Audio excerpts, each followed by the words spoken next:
A seal that soft, Senior Chief Marcus Holt's laughter echoed across Dam Neck as 250 special operators watched. Watch this army bitch fold. He swung. 2.7 seconds. Elena Navarro slipped his punch, drove her palm into his jaw, and watched 240 pounds of arrogance crumple to the mat like a puppet with cut strings. The crowd went silent. Nobody breathed. She stood over his unconscious body, her face empty, her hands still. But what none of them knew what she had hidden for 7 years was that she hadn't come here to teach.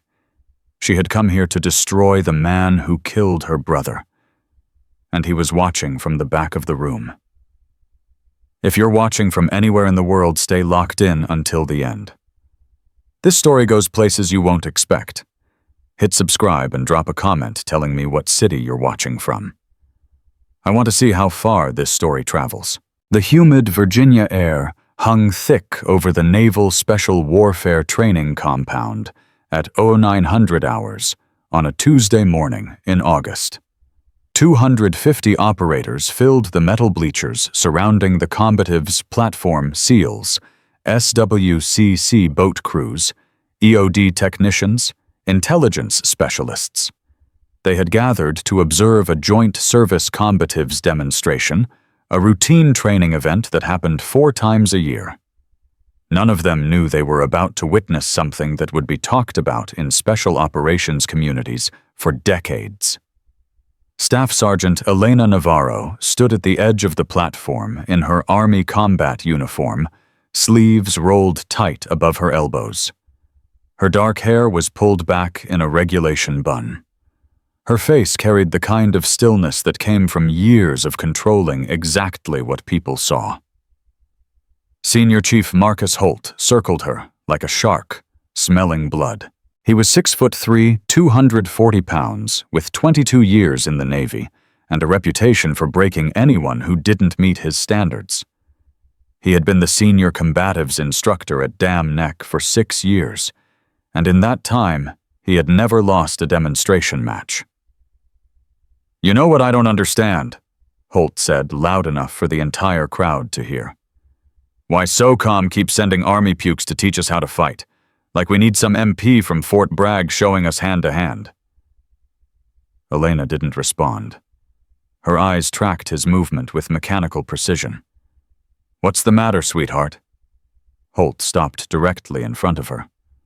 "Cat got your tongue? Or are you just scared?" A ripple of uncomfortable laughter moved through the bleachers. "I'm here to demonstrate techniques, Senior Chief," Elena said. Her voice was calm, measured, completely devoid of emotion.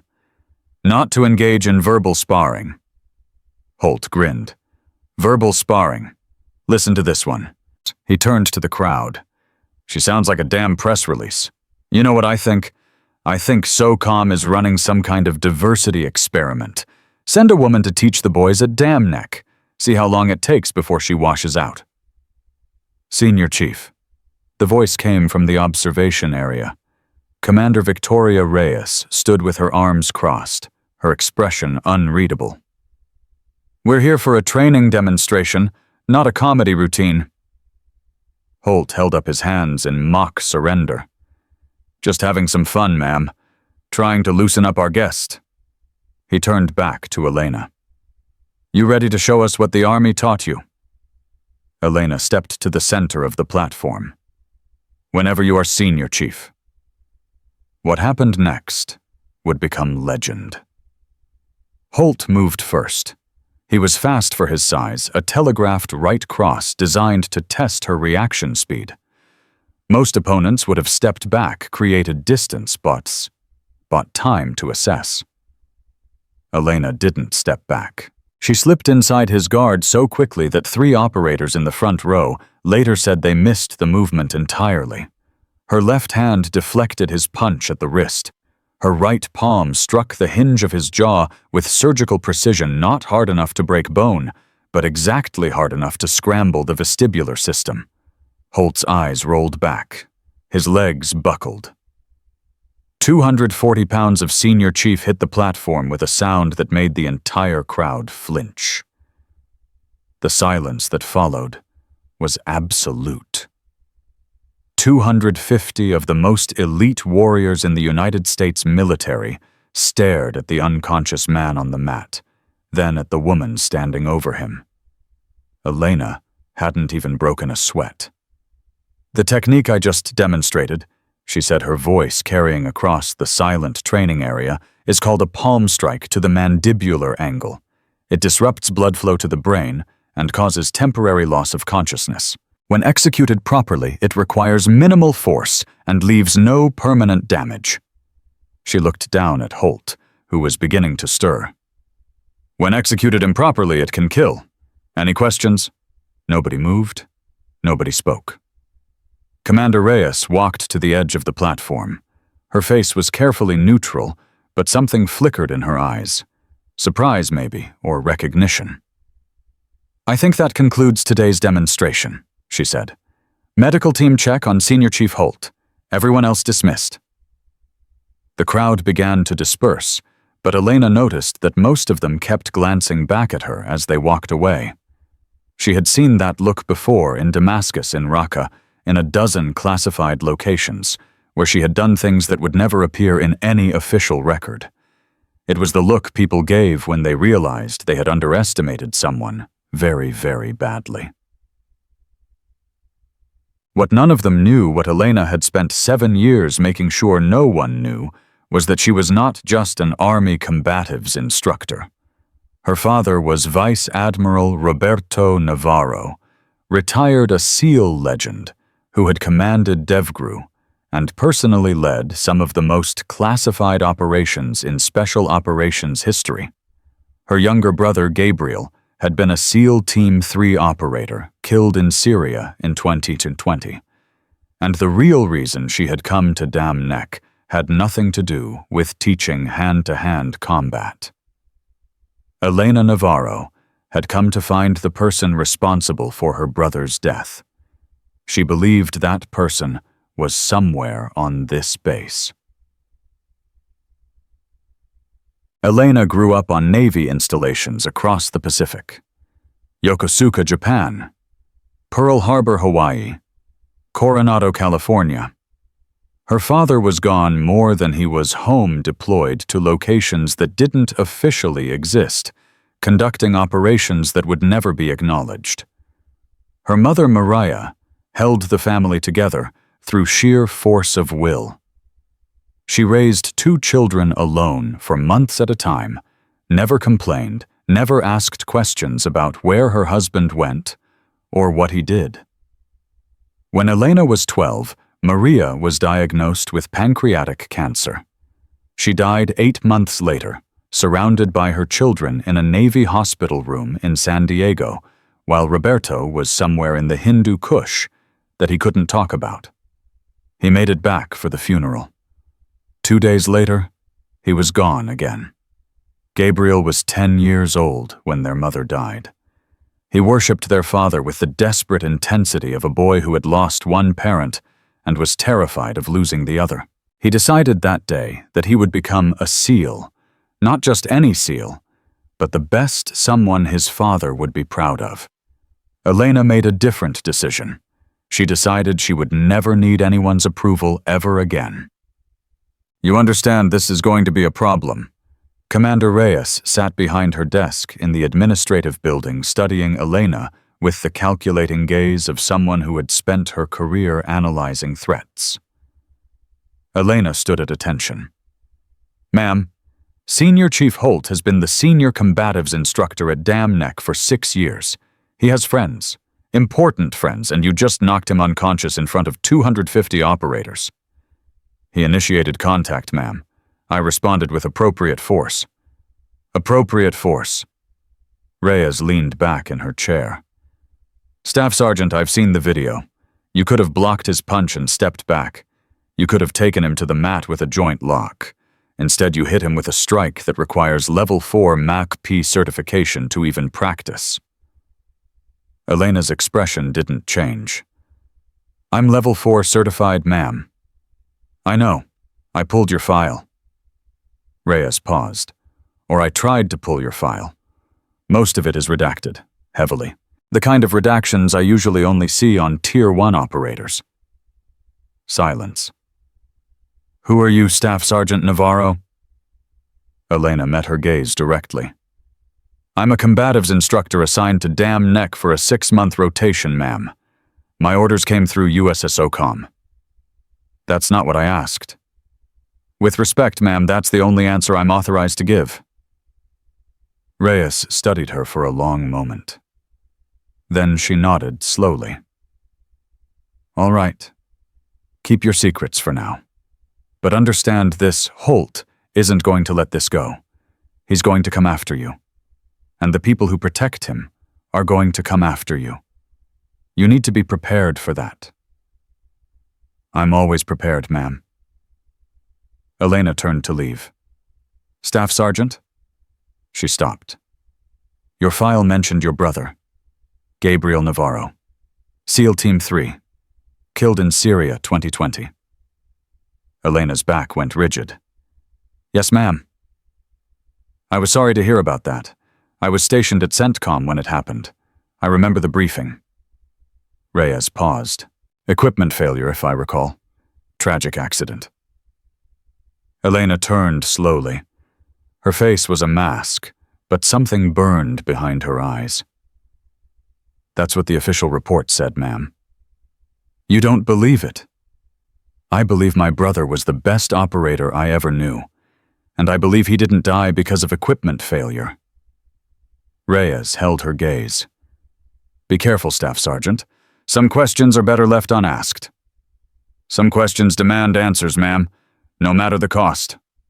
That night, Elena sat alone in her temporary quarters, holding a worn dog tag in her palm. Gabriel's name was stamped into the metal, along with his blood type and religious preference. He had given it to her the night before his last deployment. They had met for dinner in Virginia Beach, one of the few times they had been stationed close enough to see each other in person. I want you to hold on to this for me, Gabriel said, pressing the dog tag into her hand. Just until I get back. You're being dramatic. Elena tried to smile. It's a standard deployment. You've done a dozen of these. This one's different. Gabriel's face was serious, more serious than she had ever seen him. I can't tell you why, but it's different. And I need you to promise me something. Anything. If something happens to me... He held up a hand when she started to protest. Just listen. If something happens, don't believe what they tell you. Dad has contacts everywhere. The official story will be whatever makes the Navy look best. But you... He leaned forward. You have skills he doesn't know about. Use them. Find out what really happened. Gabriel, you're scaring me. Good. You should be scared. He squeezed her hand. Promise me, Elena. Promise me you'll find the truth. I promise. 3 weeks later, he was dead. The official report said his element was conducting a reconnaissance mission in northeastern Syria when their vehicle struck an improvised explosive device. Gabriel and 2 other SEALs were killed instantly. Equipment failure, a malfunction in the IED detection system that should have warned them. Elena didn't believe a word of it. She had spent the past 7 years quietly investigating using skills she had developed in a unit so classified that most generals didn't know it existed.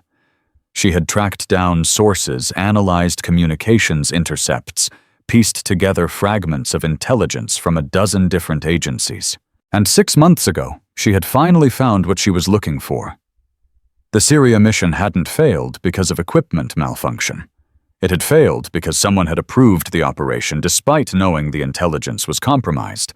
Someone had sent Gabriel and his team into an ambush, then covered up the truth to protect their own career. That someone was stationed at Dam Neck. And Elena was going to find them. The harassment started the next morning. Elena arrived at the combatives facility at 0500 for her scheduled PT session. The door was locked. Her access card didn't work. She waited until the administrative office opened at 700.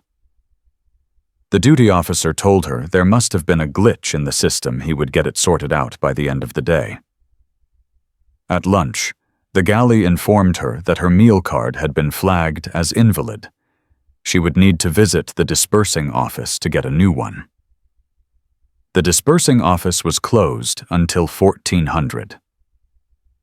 At 1600, she returned to her quarters to find that the hot water had been shut off in her building, a maintenance issue that would take 24 to 48 hours to resolve. Elena documented everything, took photos, made notes. She had survived worse in Damascus when a Syrian intelligence officer had suspected her cover and tried to have her arrested. A little institutional harassment wasn't going to break her, but it told her something important. Senior Chief Holt had powerful friends, and those friends were sending a message. You should request a transfer. Chief Petty Officer Diana Santos was the only other woman assigned to the Dam Neck Combatives Program, a SWCC boat operator who had cross-trained as an assistant instructor. She found Elena in the weight room at 2100, working a heavy bag with the kind of controlled fury that suggested she was imagining someone's face. Not going to happen, Elena said between strikes. Holt's not going to let this go. Neither will his boys Brennan and Cole. They've got friends in the command structure, friends who can make your life very difficult. They're already making my life difficult. Elena drove a vicious combination into the bag. It's not working. Santos leaned against the wall. You're not like the other Army instructors they've sent here. The last 3 lasted less than a month. You've been here 4 days, and you've already knocked out the senior instructor and survived the first wave of harassment without filing a single complaint. Filing complaints doesn't solve problems. It just creates paper trails. So what does solve problems? Elena stopped hitting the bag. She turned to face Santos, and something in her expression made the other woman take a half step back. Performance, Elena said quietly. Undeniable, irrefutable performance. You beat them so badly, so consistently, that complaints become irrelevant. That's how you solve problems. Santos was silent for a moment. You've done this before. Not just the fighting, the whole thing. The harassment, the institutional resistance, the boys' club trying to push you out. More times than I can count. Where, Elena turned back to the heavy bag. Places that don't exist. Operations that never happened. Against people who tried a lot harder than Marcus Holt to make me disappear. She started hitting the bag again. Santos watched her for another minute, then nodded slowly. For what it's worth, I'm glad you're here. And I'm not the only one. A lot of the younger operators, the ones who aren't part of Holt's circle, they were impressed by what you did on that platform. They've never seen anyone move like that. Good. Elena's fist connected with the bag hard enough to make the chain rattle. They're going to see a lot more before I'm done. The formal complaint landed on Commander Reyes's desk the next morning. Senior Chief Holt, with co-signatures from Senior Chief Wade Brennan and Master Chief Derek Cole, alleged that Staff Sergeant Elena Navarro had used excessive force during the training demonstration, causing him physical injury and psychological distress. They requested that she be removed from the instructor rotation and formally reprimanded. Reyes read the complaint twice. Then she picked up her phone. Get me Staff Sergeant Navarro. 20 minutes later, Elena stood at attention in Reyes's office for the second time in 2 days. They've filed a formal complaint, Reyes said, sliding the document across her desk. Excessive force. They're claiming you attacked Holt without provocation. Elena scanned the complaint. Permission to speak freely, ma'am. Granted. This is garbage. Senior Chief Holt initiated contact. He threw a punch at me in front of 250 witnesses. I responded with a defensive technique that caused no permanent injury. If anyone should be facing charges, it's him. I know.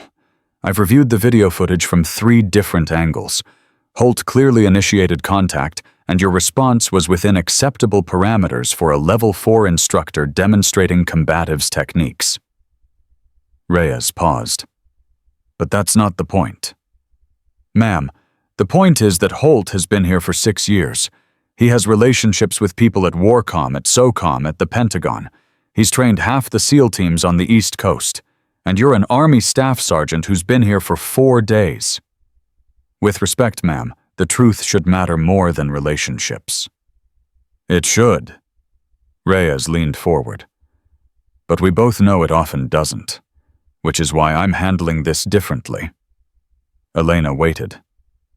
I'm ordering a formal assessment. You'll face 3 opponents in succession volunteers from different commands. If you perform at the level your certifications suggest, this complaint dies. If you don't, I'll perform. I hope so, Staff Sergeant, because if you don't, Holt wins, and everything you've worked for, everything you came here to do, ends. Elena's eyes narrowed slightly. What do you know about why I'm here, ma'am? Reyes held her gaze. I know you didn't come to Dam Neck to teach combatives. I know your file is redacted in ways that suggest intelligence community involvement, and I know your brother was killed in Syria 7 years ago in an operation that never should have been approved. The silence stretched between them like a wire about to snap. How do you know about the operation? Because I was there, Staff Sergeant. Reyes's voice was barely above a whisper. I was the intelligence liaison who processed the final approval. And I've spent 7 years living with what happened. Elena felt something cold settle in her chest. You approved the mission that killed my brother. I approved it because I was ordered to approve it, by someone who outranked me, someone who knew the intelligence was compromised and sent your brother anyway. Who? Reyes shook her head. Not yet. First, you survive the assessment. You prove that you belong here. Then and only then I'll tell you everything I know. Why should I trust you? You shouldn't. But I'm the only one who can give you what you want. Reyes stood. The assessment is tomorrow at Aero 900. 3 opponents. I suggest you get some rest. Elena didn't move. If you're lying to me, if this is some kind of setup. It's not a setup, Staff Sergeant. It's the first step toward justice. For your brother. And for me. Reyes's voice cracked slightly. I've been waiting 7 years for someone to ask the right questions. I'm tired of carrying this alone. Elena studied her for a long moment. Then she nodded once. Tomorrow at 0900. She turned and walked out. Behind her, Commander. Reyes sank back into her chair and pressed her palms against her eyes. The wheels were in motion now. There was no stopping what came next. The assessment was held on the same platform where Elena had dropped Holt 4 days earlier. Word had spread through the base like wildfire. The Army instructor who had knocked out Senior Chief Holt was facing 3 opponents in an officially sanctioned evaluation. By 0845, every seat in the bleachers was filled. Operators stood 3 deep along the perimeter. Elena estimated the crowd at over 300 more than had witnessed the original incident. She stood alone on the platform, wearing PT gear and athletic tape on her hands. Her face was calm, but her mind was racing. Commander Reyes knew about Gabriel's mission. She had approved the intelligence. And she claimed someone else was responsible. Someone who had ordered her to approve it despite knowing the source was compromised. If Reyes was telling the truth, Elena was closer to the truth than she had been in 7 years. If Reyes was lying, this assessment was a trap designed to eliminate her. Either way, she was about to fight 3 opponents in front of 300 witnesses. She had faced worse odds. Staff Sergeant Navarro. Commander Reyes stepped onto the platform with a clipboard. This assessment will consist of 3 consecutive matches against volunteer opponents. Victory is achieved by submission knockout or referee stoppage. Do you understand the rules? Yes, ma'am. Your first opponent is Petty Officer 2nd Class Thomas Webb, SWCC, 210 pounds. He's volunteered to participate in this evaluation. Webb climbed onto the platform, young, muscular, confident. He had the look of someone who expected an easy win. Elena smiled. This was going to be fun. Webb came in fast and aggressive, trying to use his size advantage to overwhelm her early. It was a common mistake. Big men often thought speed and power were enough. Elena let him close the distance, then pivoted at the last second. Webb's momentum carried him past her, and she hooked his ankle with her foot while driving her elbow into his kidney. He stumbled. She followed. Before he could recover his balance, she had slipped behind him and locked in an arm triangle choke. Her forearm pressed against the side of his neck, cutting off blood flow to his brain. Webb thrashed, trying to throw her off. She held on with the patience of someone who had choked out men twice her size in rooms where losing meant dying. 7 seconds after the match began, Webb tapped out. The crowd erupted. Elena released the choke immediately and helped Webb to his feet. He looked stunned, not hurt, just unable to process what had happened. Good instincts, she told him quietly. But you committed too early. Control your aggression, let your opponent make the first mistake. Webb nodded numbly and climbed down from the platform. Commander Reyes checked her clipboard. Your second opponent is Petty Officer 1st Class Marcus Quinn, SEAL Team 4, 195 pounds, recently returned from deployment. Quinn was different from Webb, older, more cautious, with the controlled movements of someone who had survived real combat. He didn't charge in. He circled, testing her range, looking for weaknesses. Elena let him look. She had none. The first exchange was probing light strikes defensive footwork, both fighters taking each other's measure. Quinn was good, better than Holt, better than Webb. He had training and experience, and the confidence that came from having killed men in close quarters. But Elena had killed more.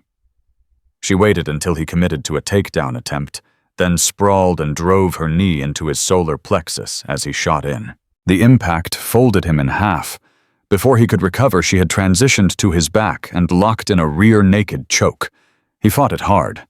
His technique was solid, his defense was textbook. But she had trained with Israeli Special Forces instructors who considered textbook defense a starting point. 1 minute and 23 seconds. Quinn tapped. This time the crowd didn't just cheer. They roared. Elena helped Quinn up. He looked at her with something that might have been respect. Where did you learn to move like that? Places that don't exist. She turned back to face the platform's edge, where her third opponent was climbing up. Master Chief Derek Cole. Cole was Holt's closest friend and the second most senior combatives instructor at Dam Neck. He was 38 years old, 235 pounds, with 15 years of combatives experience and a reputation for never losing a training match. He had volunteered for this assessment specifically to avenge his friend. I'm going to enjoy this, Cole said quietly as he squared off against her. You embarrassed Marcus. Now I'm going to show everyone what happens to women who don't know their place. Elena didn't respond. Her eyes tracked his center of mass, reading his balance, anticipating his movement. Cole didn't make the same mistakes as Webb and Quinn. He didn't charge in or commit early. He was patient, methodical, using his superior reach to probe her defenses while staying out of her counter range. This fight was going to be different. The first minute passed with neither fighter landing anything significant. Cole threw jabs that Elena slipped. Elena fired kicks that Cole checked. The crowd grew quiet, sensing that something had shifted.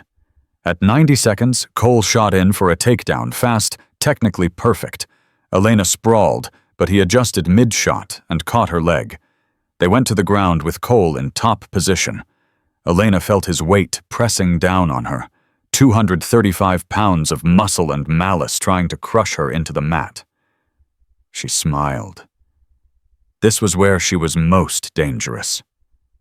Cole postured up to throw ground strikes.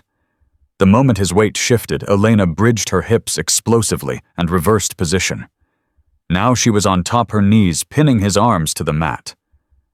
Cole bucked and twisted, trying to throw her off. She rode his movements like a ship in rough water, never losing position, never giving him an inch. "How does it feel?" she asked softly. "Being pinned by someone who doesn't know her place." Cole's face contorted with rage. He surged upward with every ounce of strength he had. It wasn't enough. Elena transitioned to a mounted gogoplata, a technique so advanced that most instructors had only seen it in competition footage. Her shin pressed across his throat while she pulled his head toward her, creating a choking pressure that was impossible to escape. Cole's face turned purple. He thrashed, clawed at her legs, tried everything he knew. None of it worked. "Tap," Elena said, "or go to sleep. Your choice." 4 minutes and 31 seconds after the match began, Master Chief Derek Cole tapped out. The crowd exploded. 300 Special Operations Personnel SEALs, SWCC, EOD Rangers, Green Berets were on their feet, screaming, pounding the bleachers. Elena stood and offered Cole her hand. He stared at it for a long moment. Then slowly he reached up and let her help him to his feet. "That technique," he said hoarsely. "The gogoplata. Where did you learn it?" "A Romanian woman in Tel Aviv. She taught me that size doesn't matter when you understand leverage." Cole nodded slowly. Something in his expression shifted, not friendship, but acknowledgement. Respect for an opponent who had beaten him fairly.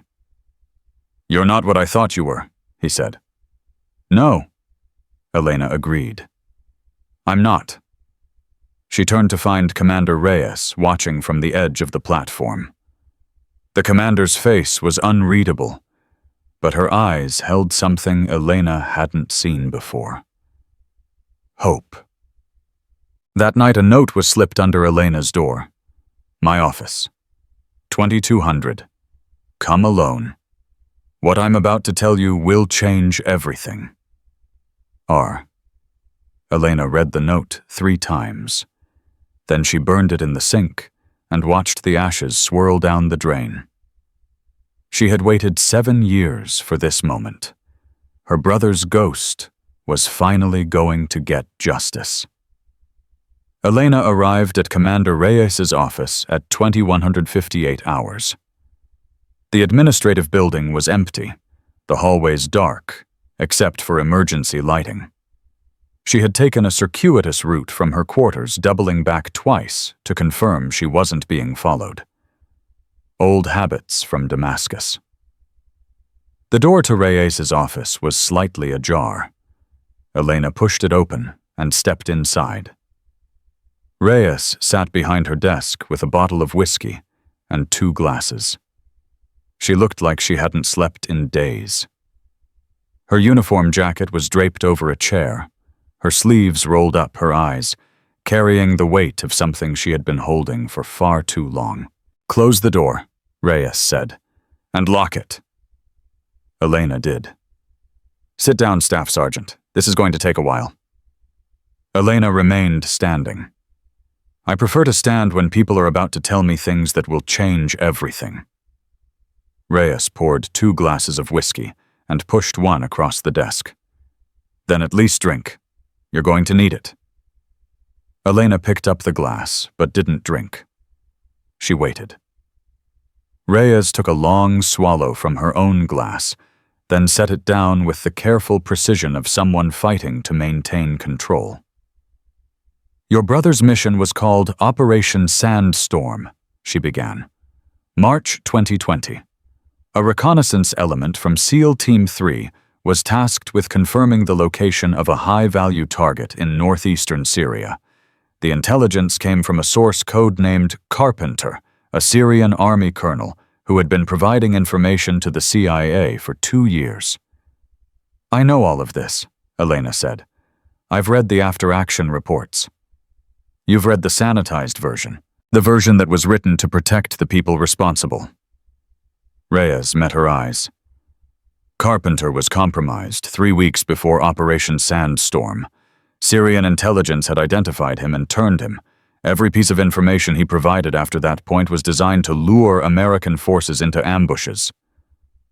Elena's grip tightened on the glass. The intelligence community knew this. Some of them did. There were signals inconsistencies in Carpenter's reporting warnings from other sources in the region.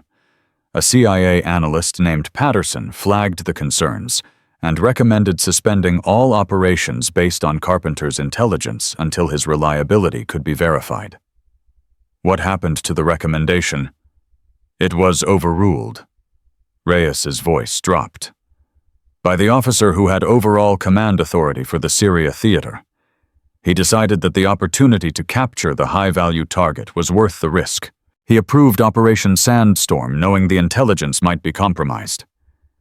Elena felt something cold spreading through her chest. "Who?"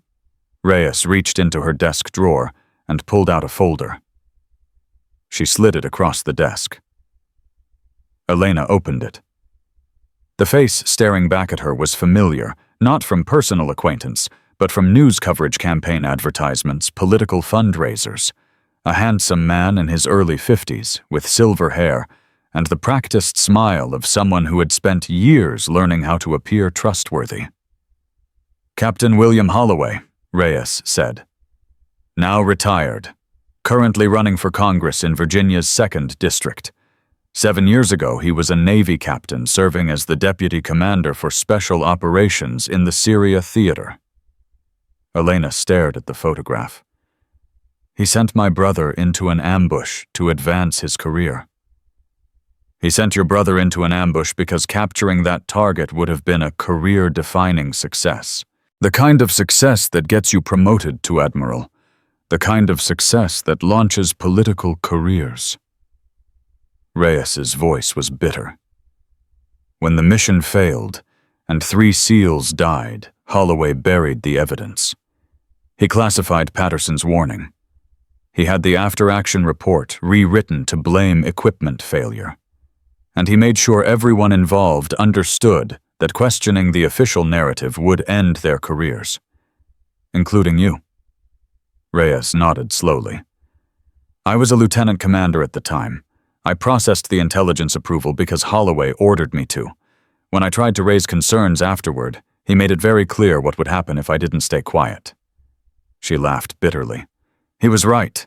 I stayed quiet. I told myself I didn't have a choice, that speaking up wouldn't bring those men back, that I had a career to protect."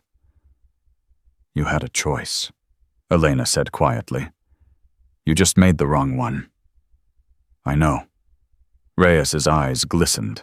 "I've known it every day for 7 years. Every time I see a Gold Star family at a memorial service. Every time I look at myself in the mirror." She took another drink. "That's why I'm telling you now. Because you're the first person who's ever come looking for the truth. And because Holloway is giving the keynote speech at the Naval Special Warfare Foundation Gala tomorrow night, right here at Dam Neck."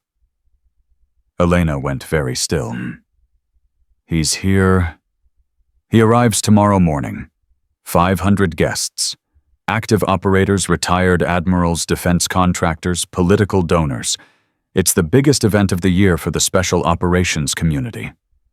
Reyes paused. "And it's your only chance to expose him." "How? I have documentation. Patterson's original warning. Communications showing Holloway was briefed on the concerns. Internal memos proving the after-action report was altered." Reyes pulled another folder from her drawer. "It's not enough to convict him in court, but it's enough to destroy his political career and force a formal investigation." Elena took the folder. "Why haven't you released this yourself?" "Because Holloway has people watching me. Has for years. If I try to go public, the documents will disappear, and I'll be discredited before anyone takes me seriously. Reyes leaned forward. But you're a ghost. Your file is redacted. Your background is classified. Holloway doesn't know you exist, doesn't know you're connected to Gabriel. You can get close to him in ways I never could. Elena was silent for a long moment, processing everything she had heard. 7 years of searching, 7 years of dead ends and classified walls and unanswered questions, and now, finally, she had a name. A face. A target. What do you need me to do? Reyes outlined the plan. Elena would be assigned to the security detail for the gala, a position Reyes could arrange through her authority as base commander. During the event, Elena would get close enough to Holloway to plant a recording device.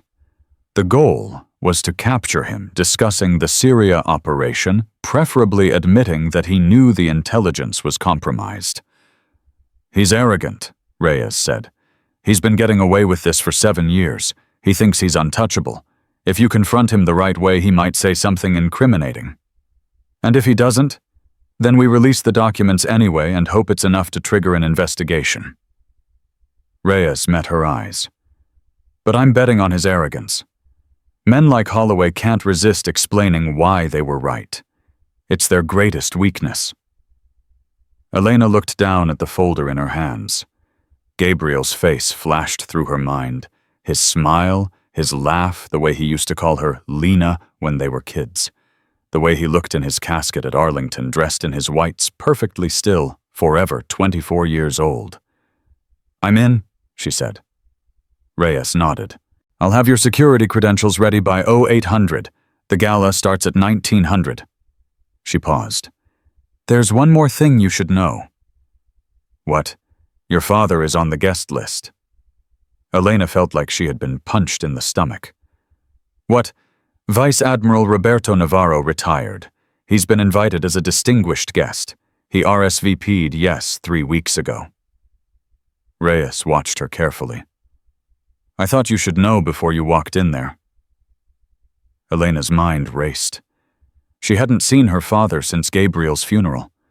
Hadn't spoken to him since he told her she wasn't built for this world, that she should leave the military before she got herself killed, trying to be something she wasn't. 7 years of silence. 7 years of proving him wrong. And now tomorrow night she would see him again while trying to expose the man responsible for Gabriel's death. It doesn't change anything, Elena said finally. The mission is the mission. Even if it means confronting your father. Especially then. Elena stood. Send me the security credentials. I'll be ready. She turned to leave. Staff Sergeant. Elena stopped. For what it's worth, I'm sorry. About Gabriel. About my part in what happened. About all of it. Elena didn't turn around.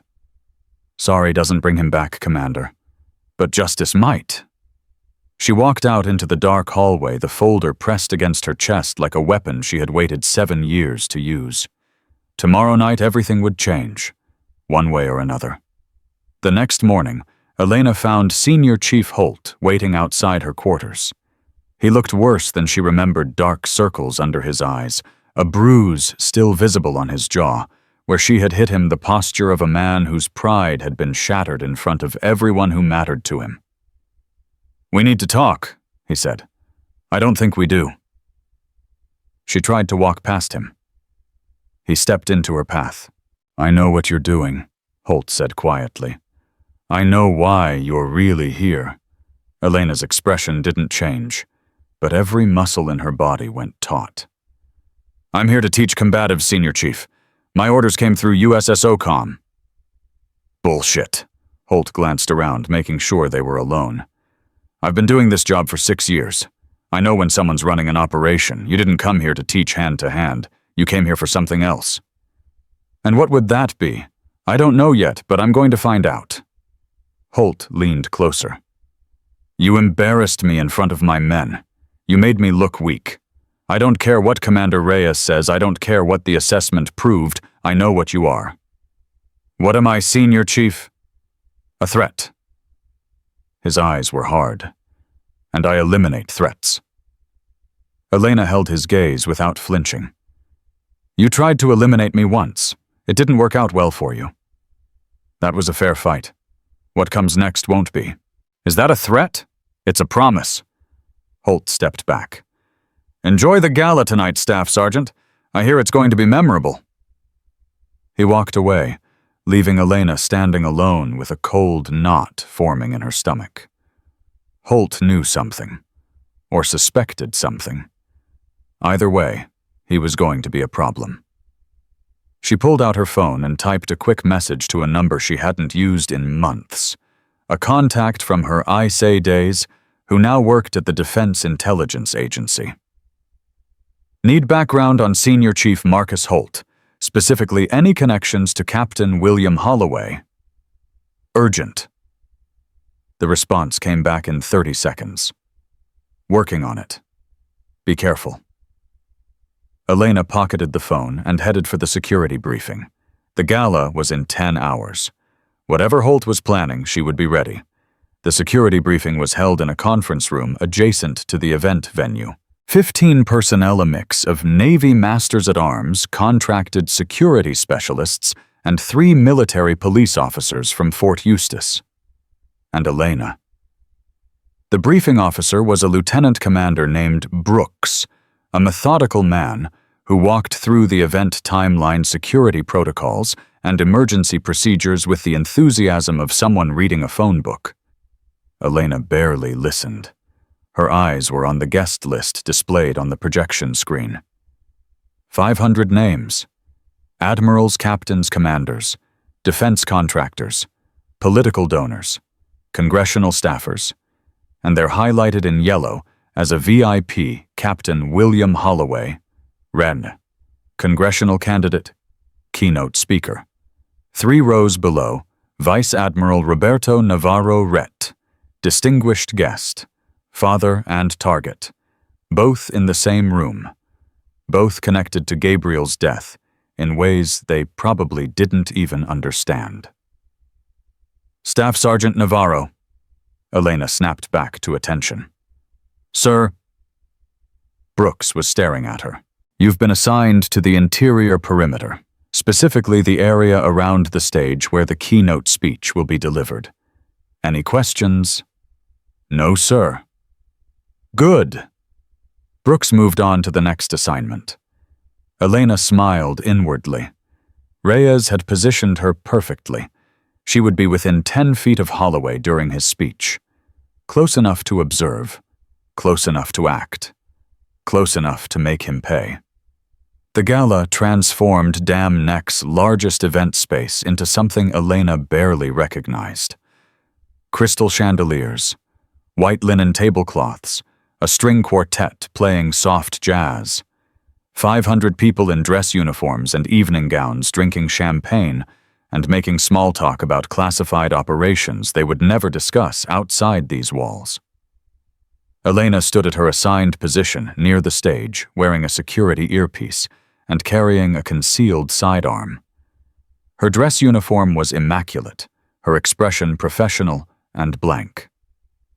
Inside, she was coiled like a spring. Holloway arrived at 1930, surrounded by handlers and well-wishers. He worked the room like the politician he was, shaking hands, remembering names, telling stories that made people laugh. He was good at this, Elena realized. Charismatic, likable, the kind of man people wanted to trust, the kind of man who could send 3 SEALs to their deaths and sleep soundly that night. At 1945, Elena spotted her father across the room. Vice Admiral Roberto Navarro stood near the bar with a glass of bourbon in his hand. He looked older than she remembered, grayer, thinner, with deeper lines around his eyes. He was talking to a group of retired officers, but his attention seemed elsewhere. Then, his eyes found Elena. For a moment, neither of them moved. 7 years of silence stretched between them like a chasm. 7 years of anger and hurt and words that could never be taken back. Her father raised his glass slightly. A greeting, an acknowledgement. Elena nodded once, then turned away. Not now. Not yet. The mission came first. At 2000, the lights dimmed, and Holloway took the stage to thunderous applause. Elena positioned herself at the foot of the stairs, close enough to hear every word. "Thank you," Holloway said, his voice carrying easily through the room. "Thank you all for being here tonight. It's an honor to stand before the finest warriors America has ever produced." Elena's hand drifted toward the small recording device concealed in her jacket pocket. She activated it with a subtle movement, then settled in to wait. Holloway's speech was exactly what she expected: patriotic platitudes, war stories, carefully edited to make him the hero promises about what he would do for veterans when he got to Congress. The crowd ate it up. They laughed at his jokes, applauded his applause. Lines nodded along with his carefully crafted messages. None of them knew they were listening to a murderer. At 20:30, the speech ended, and Holloway stepped down from the stage. Immediately, he was surrounded by admirers, donors, people wanting to shake the hand of the next congressman from Virginia. Elena moved through the crowd, keeping him in sight. She needed to get close. She needed to engage him in conversation. She needed him to say something, anything that could be used against him. Then she saw Senior Chief Holt. He was standing near the entrance, watching her with cold, predatory eyes. He wasn't supposed to be here. Security personnel didn't include active combatives instructors. Yet there he was, in his dress whites, with a guest badge hanging around his neck. Someone had gotten him in.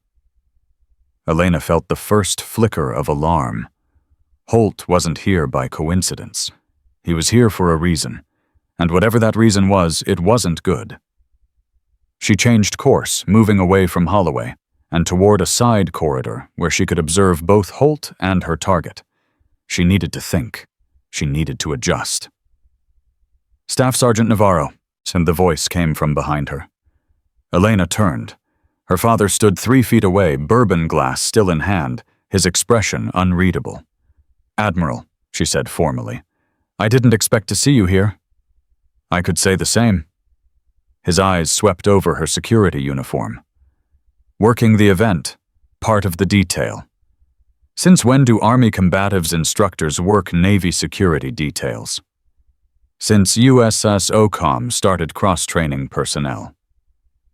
Elena kept her voice neutral. "It's good for interoperability." Her father studied her for a long moment. "You're lying to me." "With respect, sir, you lost the right to accuse me of lying when you told me I wasn't built for this world."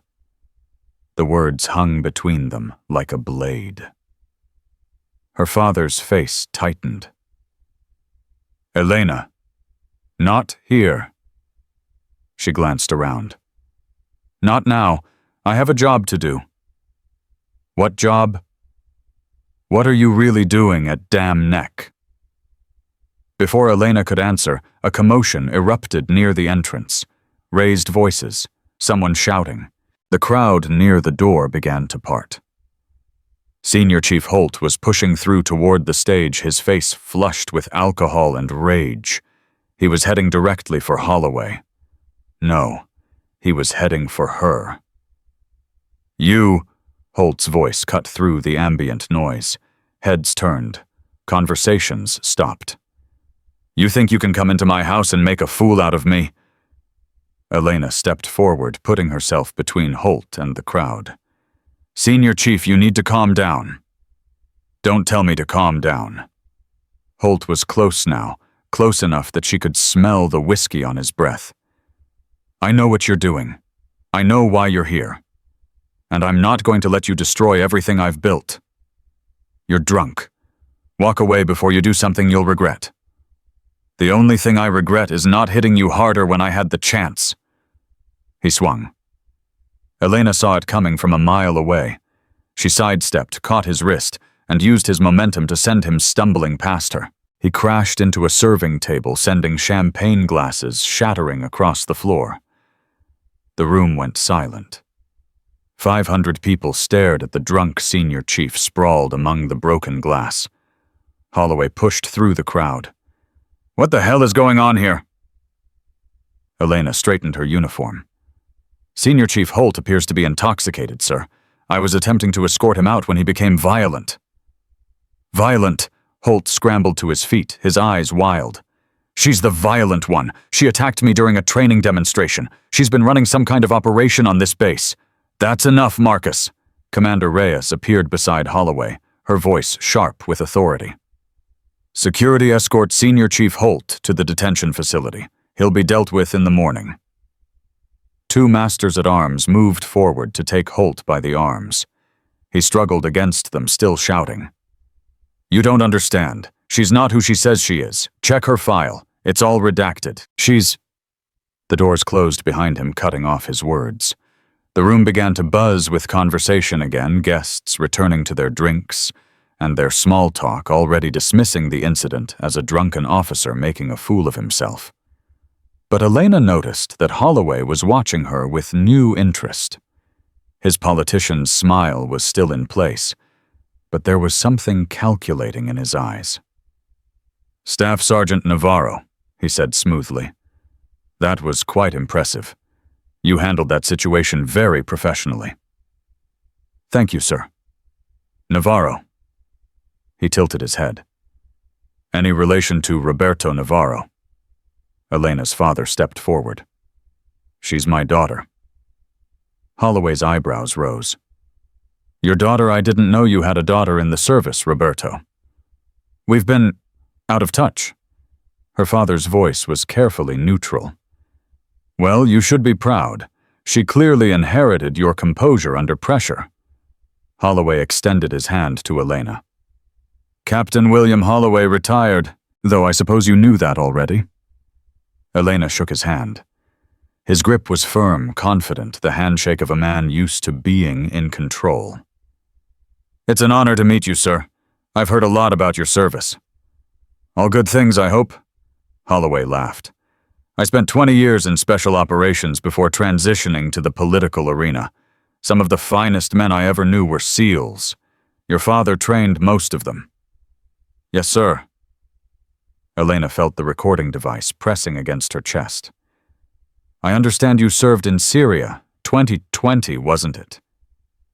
Something flickered in Holloway's eyes. Just for a moment. Then it was gone.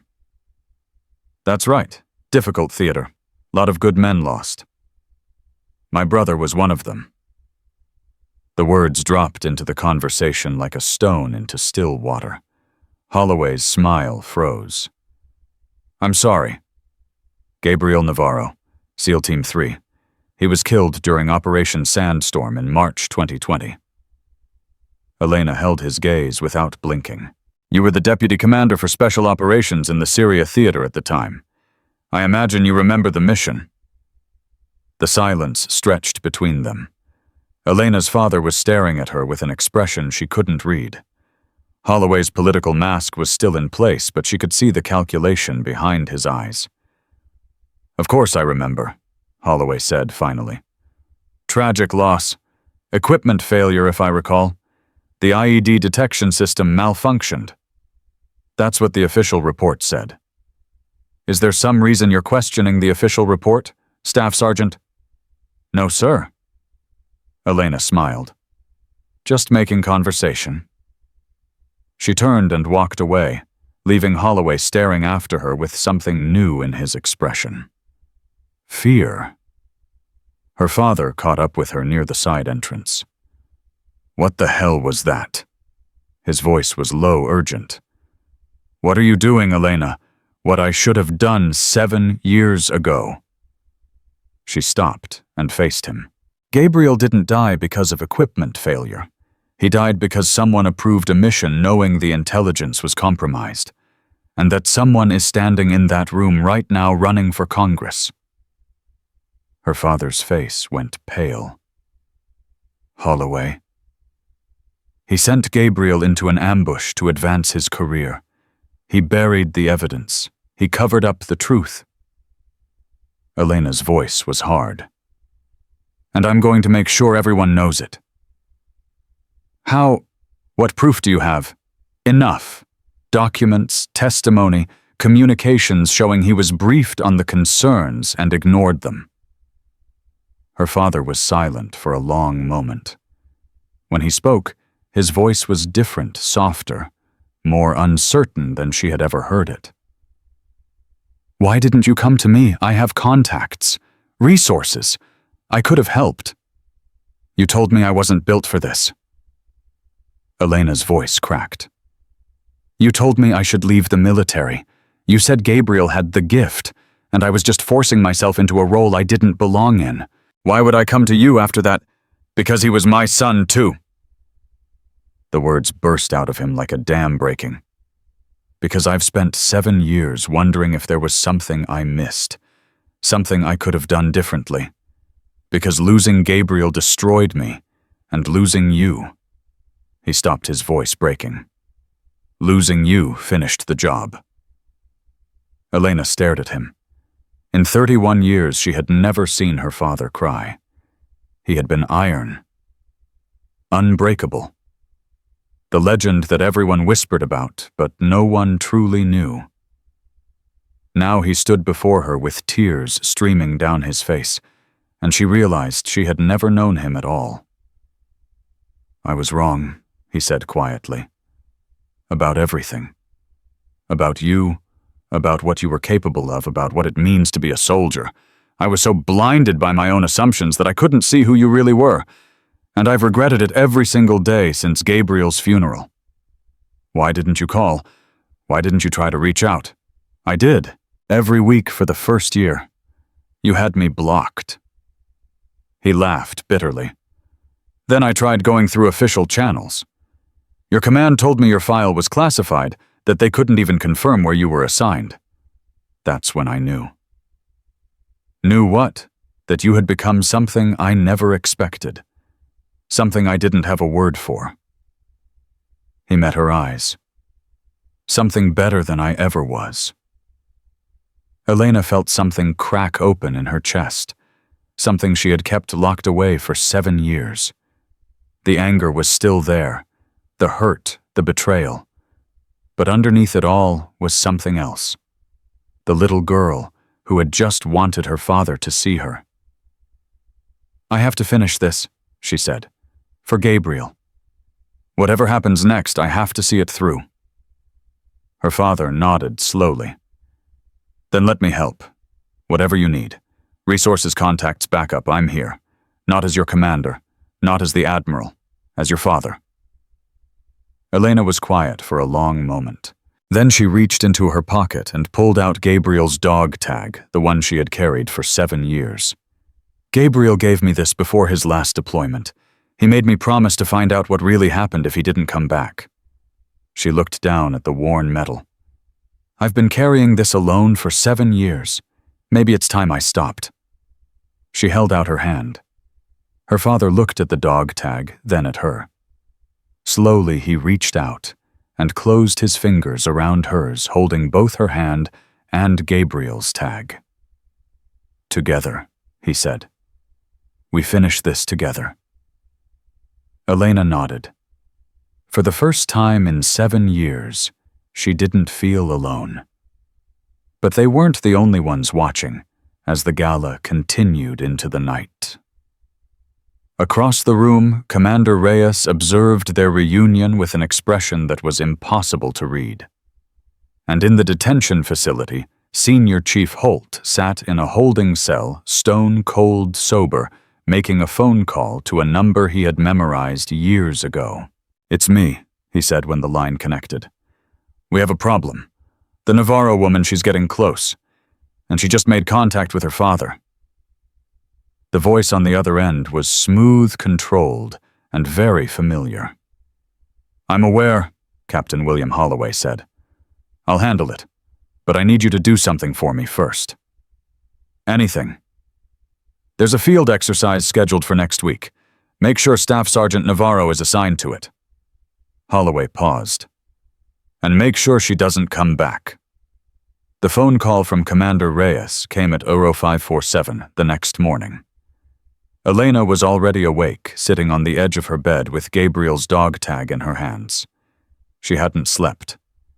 Every time she closed her eyes, she saw Holloway's face, the moment of fear that had flickered across his expression when she mentioned Operation Sandstorm. He knew she was coming for him. The question was what he would do about it. Staff Sergeant Navarro. Reyes's voice was clipped urgent. My office, now. What's happening? Not over the phone, just get here. The line went dead. Elena dressed in under 3 minutes and made the walk to the administrative building in 4. When she entered Reyes's office, she found the commander standing behind her desk with a folder in her hands and an expression that made Elena's stomach drop. Close the door. Elena did. What's wrong? Reyes slid the folder across the desk.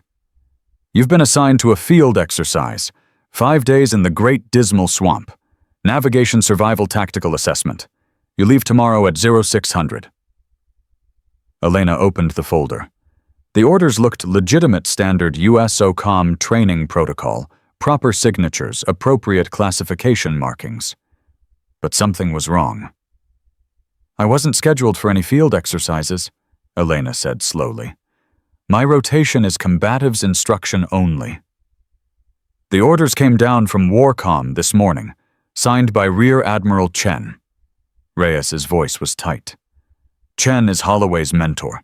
They've been close for 20 years. Elena looked up. It's a setup. Almost certainly. 4-person team, mixed services. You're the only Army personnel. The team leader is a SEAL lieutenant named Vance Mercer, young, ambitious, connected to the same network as Holt. Reyes paused. There's something else. What? Senior Chief Holt was released from detention 2 hours ago. No charges filed. Administrative error according to the paperwork. Elena felt the pieces clicking into place. Holloway had made his move. The field exercise was designed to eliminate her either through an accident or by creating a situation where she could be discredited, removed from the investigation, silenced permanently. I'm not going, Elena said. You don't have a choice. These are direct orders from a flag officer. If you refuse, you'll be arrested for insubordination. Your investigation will be over, and Holloway wins. Reyes leaned forward. But if you go, you'll be in hostile territory with a team that's been instructed to make sure you don't come back. Then what do you suggest? Reyes reached into her desk and pulled out a small black case. Inside was a satellite beacon the size of a thumb drive. Emergency locator, military grade, waterproof, shockproof, completely undetectable. If you activate it, I'll know exactly where you are. She handed it to Elena. I've also contacted your father. He's mobilizing his own resources, retired operators. He trusts people outside Holloway's network. If something goes wrong, they'll be ready to extract you. Elena turned the beacon over in her hands. And if nothing goes wrong, if I'm just being paranoid, then you complete a 5-day field exercise and come back with nothing but blisters and mosquito bites. Reyes's expression hardened. But we both know that's not what's going to happen. Holloway is scared. Scared men do desperate things. Elena pocketed the beacon. I'll need copies of everything. The documents Patterson's warning the communications. If something happens to me, I want the truth to come out regardless. Already done. I've sent encrypted copies to 3 different secure locations, your father, a JAG officer I trust at the Pentagon, and a reporter at Navy Times who's been investigating Holloway's campaign finances. Reyes paused. If you don't come back from this exercise, the story breaks within 24 hours. Elena nodded slowly. It wasn't a perfect plan. It wasn't even a good plan. but it was the only plan they had. "One more thing," Reyes said. "Whatever happens out there, remember why you started this. Gabriel deserves justice, and you deserve to be the one who delivers it." Elena met her eyes. "I'll come back, Commander. And when I do, Holloway is finished." She turned and walked out, already planning for the war that was about to begin. Her father was waiting outside the administrative building. Roberto Navarro had changed out of his dress uniform from the night before. He wore civilian clothes now, jeans, a weathered jacket, boots that had seen hard use. He looked less like an admiral and more like the operator he had been 40 years ago. "I heard about the field exercise," he said. "Reyes briefed me." "Then you know this is a trap." "I know." He fell into step beside her as she walked toward her quarters. "I also know you're going anyway." "I don't have a choice. There's always a choice. You could refuse the orders, accept the consequences, fight this through official channels." Elena stopped walking. "You think that would work against a rear admiral and a congressional candidate with connections throughout the special operations community? They'd bury me before I could file the first appeal." "Maybe. Or maybe you'd be alive to keep fighting." Her father's voice was raw. "I already lost one child to this war, Elena. I'm not ready to lose another. You're not going to lose me." "You don't know that. You don't know what they're planning, who else is involved, how far they're willing to go." He grabbed her arm, forcing her to face him. "Let me handle this. I still have contacts, people who owe me favors, people who aren't afraid of Holloway. Give me a week." We don't have a week." Elena's voice cut through his words like a blade. "Holloway is accelerating his timeline because he knows I'm close. Every day I wait is another day for him to destroy evidence, silence witnesses, cover his tracks. If I don't end this now, it might never end. And if you die trying, then at least Gabriel gets justice. The documents are already distributed. If I don't come back, the story breaks anyway." She put her hand over his. "But I'm not planning to die, Dad. I'm planning to win." Her father stared at her for a long moment. She could see the war playing out behind his eyes, the admiral's training telling him to think strategically, the father's heart telling him to protect his child. "What do you need from me?" he asked finally. "Be ready. If I activate the beacon, I need extraction within 4 hours. Can you do that? I'll have a team standing by in Norfolk. 2 helicopters, 8 operators. Former DevGru men I trained personally." He paused. "They'll be there." "Good." Elena squeezed his hand, then let go. "I have to go prep my gear. The team meets at 0500 tomorrow." She started walking again. "Elena." She turned. Her father's face was older than she remembered, carved with lines of grief and regret, and something that might have been pride. "Come back," he said. "That's an order." Elena smiled the first real smile she had given him in 7 years. "Yes, sir." The team assembled at the helicopter pad at 0500 in the pre-dawn darkness. Lieutenant Vance Mercer was exactly what Elena expected, 32 years old, 6 feet tall, with the chiseled confidence of a man who had been told his entire life that he was destined for greatness. He wore his SEAL qualification insignia like a crown and spoke with the casual authority of someone who had never had his competence questioned. The other 2 team members were a study in contrasts. Petty Officer First Class Marcus Webb was the SWCC operator Elena had submitted in 47 seconds during her assessment, young, muscular, and now watching her with an expression that mixed respect with uncertainty. Chief Petty Officer Diana Santos was the female instructor who had warned Elena about Holt's network, the only person on this team Elena felt she could potentially trust. "Listen up," Mercer said, addressing the group. This is a 5-day navigation and survival exercise. We'll be inserted at Grid Reference Alpha, navigate through the Great Dismal Swamp to 5 checkpoints, and extract at Grid Reference Omega. No GPS, no satellite phones, just map, compass, and whatever skills you've got. He looked directly at Elena. Staff Sergeant Navarro, you've been assigned to this team despite having no special operations background. I expect you to keep up. If you can't, you'll be left behind. Understood? Understood, sir? Good. Mercer turned to the helicopter. Mount up. We've got a long 5 days ahead of us. Elena climbed into the aircraft, taking a seat next to Santos. As the rotors spun up and the helicopter lifted off, Santos leaned close. Watch your back out there, she murmured. Mercer's not what he seems. What do you mean? He's connected. To Holt. To people higher up. He requested this assignment specifically.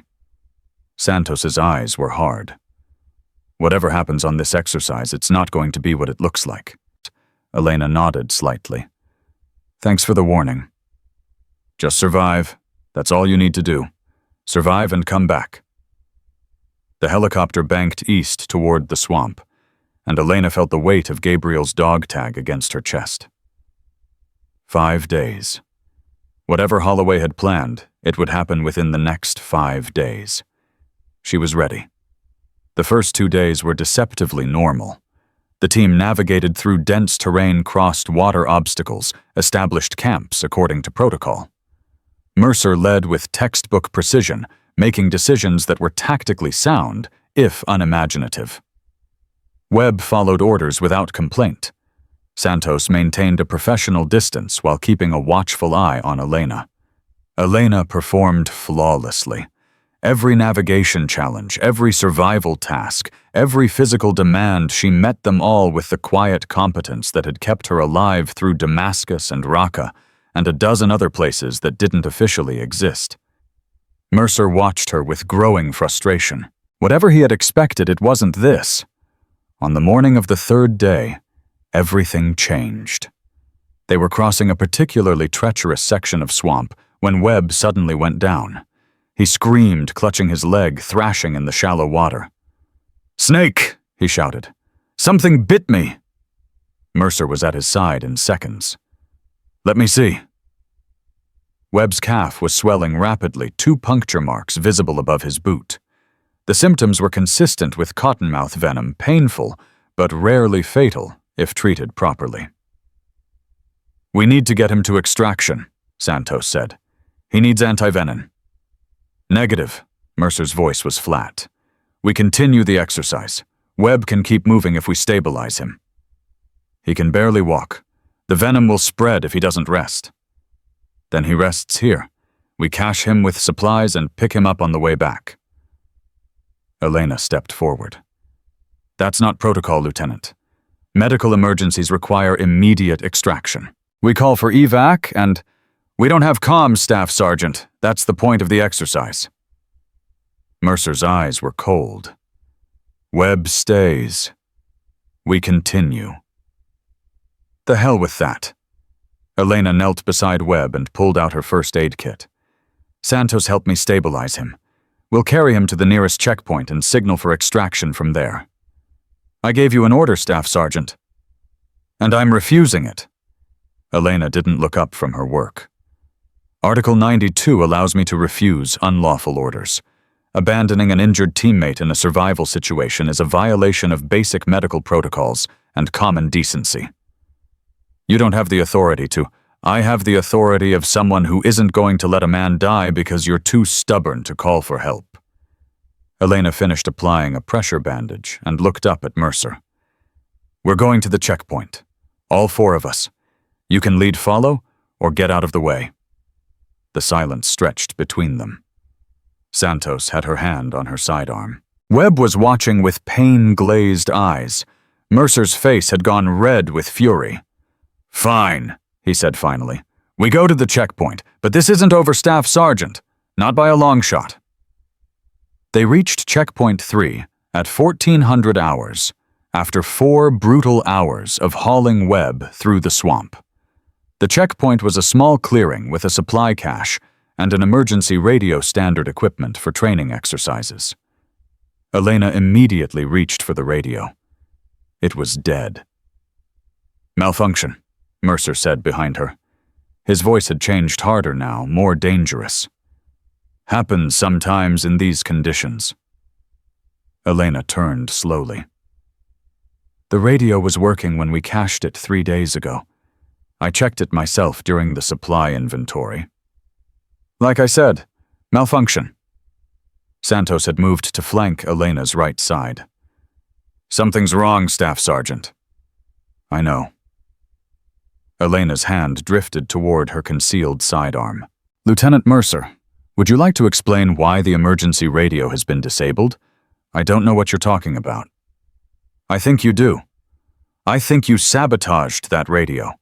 I think Webb's snakebite wasn't an accident. And I think this entire exercise was designed to create a situation where something unfortunate could happen to me." Mercer's hand moved to his own weapon. "Careful, Staff Sergeant. Those are serious accusations." "Here's another serious accusation." Elena's voice was ice. "You're working for William Holloway. He ordered you to make sure I don't come back from this exercise. And you've been following that order since the moment we lifted off from Dam Neck." The clearing went dead silent. Then Mercer smiled a cold, predatory expression that transformed his handsome face into something ugly. "You're smarter than Holloway gave you credit for," he said. "He told me you were just some army instructor with a grudge. He didn't mention you were ISA." Elena went still. "How do you know about ISA?" "Because I'm not just a SEAL Lieutenant Staff Sergeant. I'm also an asset for people who have interests in keeping certain secrets buried. People who've been watching you since you started asking questions about Operation Sandstorm." Mercer drew his weapon. "This is the end of your investigation. Right here, right now. You're going to kill me in front of witnesses." "Witnesses?" Mercer laughed. "Santos knows which side her bread is buttered on. And Webb's going to die from that snakebite anyway. The antidote I gave him was saline. In a few hours, this will all be a tragic training accident. 3 casualties from a survival exercise gone wrong." Santos had gone pale. "Vance, you said we were just going to discredit her. You didn't say anything about plans change." Mercer swung his weapon toward Santos. "You can be part of the solution or part of the problem, Chief. Choose." The moment stretched like a wire about to snap. Then Elena moved. She had been watching Mercer's trigger finger since he drew his weapon. When it twitched, the involuntary tell that preceded a shot, she was already in motion. Her first strike disarmed him, her hand catching his wrist and twisting the weapon away before he could fire. Her second strike drove his own elbow into his nose, shattering cartilage. Her third strike, a palm heel to the solar plexus, dropped him to his knees, gasping for air. All 3 movements took less than 2 seconds. Santos had her weapon trained on Mercer before he hit the ground. "Don't move. Don't even breathe." Elena picked up Mercer's fallen pistol and checked the chamber. Then she knelt beside him, grabbing a fistful of his hair and forcing his head up. "Here's what's going to happen," she said quietly. "You're going to tell me everything. Who's involved, what Holloway is planning, where the evidence is buried, and you're going to do it quickly because I'm not in a patient mood." "Go to hell!" Elena twisted his arm behind his back until he screamed. "Wrong answer. Let's try again. What is Holloway planning?" "I don't." She applied more pressure. Something in his shoulder made a grinding sound. "The gala!" Mercer gasped. There's a backup plan if you survived the exercise." "What backup plan?" "A reporter. Navy Times. The one Reyes contacted. Holloway found out. He's going to have her killed and frame you for it. Make it look like you went crazy, started murdering people connected to the investigation." Elena's blood went cold. "Tonight. Holloway's people are already in position. The reporter's name is Sarah Chen. She's supposed to meet a source at 2100 at a bar in Norfolk. She doesn't know the source is working for Holloway. Elena released Mercer and stood. Her mind was racing. Reyes had sent the documents to Chen as a backup. If Holloway killed Chen and framed Elena, the entire investigation would be destroyed, and Elena would spend the rest of her life in prison for murders she didn't commit. Santos, can you handle Webb and this piece of garbage? I can try, but we're still in the middle of nowhere with no working radio. Elena reached into her pocket and pulled out the satellite beacon Reyes had given her. This is an emergency locator. When I activate it, extraction will be here within 4 hours. Stay with Webb. Keep Mercer secured and wait for my father's team. Where are you going? Norfolk. I have to stop whatever Holloway has planned. Elena checked her weapon one final time. And I have to do it before 2100 tonight. That's 6 hours from now. How are you going to get to Norfolk from here? Elena looked east toward the edge of the swamp where she had memorized the location of every road, every highway, every potential extraction point. I'll figure it out. I always do. She activated the beacon, handed it to Santos, and started running. Behind her, Santos watched her disappear into the trees with an expression of pure disbelief. Good luck, she whispered. You're going to need it. Elena reached the edge of the swamp in 47 minutes, a distance that should have taken 2 hours. She emerged onto a rural highway covered in mud, bleeding from a dozen scratches, and running on pure adrenaline. A pickup truck was approaching from the west. Elena stepped into the road and raised her hand. The truck stopped. An elderly man in a John Deere cap rolled down his window, staring at her with a mixture of concern and alarm. Ma'am, are you okay? You look like you've been through hell. I need to get to Norfolk, Elena said. It's an emergency. Military emergency. Norfolk's about an hour east. I'm headed to Chesapeake. I can drop you part way. That's close enough. Thank you. She climbed into the truck, leaving muddy prints on the seat. The old man didn't complain. He just put the vehicle in gear and started driving. You military? He asked after a few minutes. Army, Staff Sergeant. My son was Army, 82nd Airborne. Did 2 tours in Iraq. Thank him for his service. I would if I could. IED got him in 2007. The old man's voice was matter-of-fact, the kind of tone that came from years of living with loss. You've got that same look he had, the one that says you're carrying something heavy. Elena was quiet for a moment. Someone I loved was killed because of a bad decision made by someone who should have known better. I'm trying to make sure it doesn't happen to anyone else. That's a heavy burden. It's the only one worth carrying. The old man nodded slowly. Then he pressed the accelerator a little harder, pushing the truck past the speed limit. Hang on, he said. Let's see if this old engine has some fight left in her. Elena smiled despite everything. Thank you. Don't thank me yet. You've still got a long way to go. He was right. The hardest part was still ahead. But for the first time since she had arrived at Dam Neck, Elena felt something that might have been hope. She was going to find Holloway's people. She was going to save Sarah Chen. And she was going to finish what she started. For Gabriel. For herself. For everyone who had ever been silenced by men who thought they were above consequences. The truck roared east toward Norfolk, and Elena began planning her next move. The old man dropped Elena at a gas station on the outskirts of Chesapeake at 1847 hours. She had 73 minutes to reach Norfolk, find Sarah Chen, and stop whatever Holloway had planned. Thank you, she said as she climbed out of the truck. I won't forget this. Just do what you need to do. The old man tipped his cap. And give 'em hell. The truck pulled away, and Elena was alone. She needed transportation. She needed information, and she needed both in the next 5 minutes. Her phone had been confiscated at the start of the field exercise standard protocol, but the gas station had a payphone ancient and probably barely functional.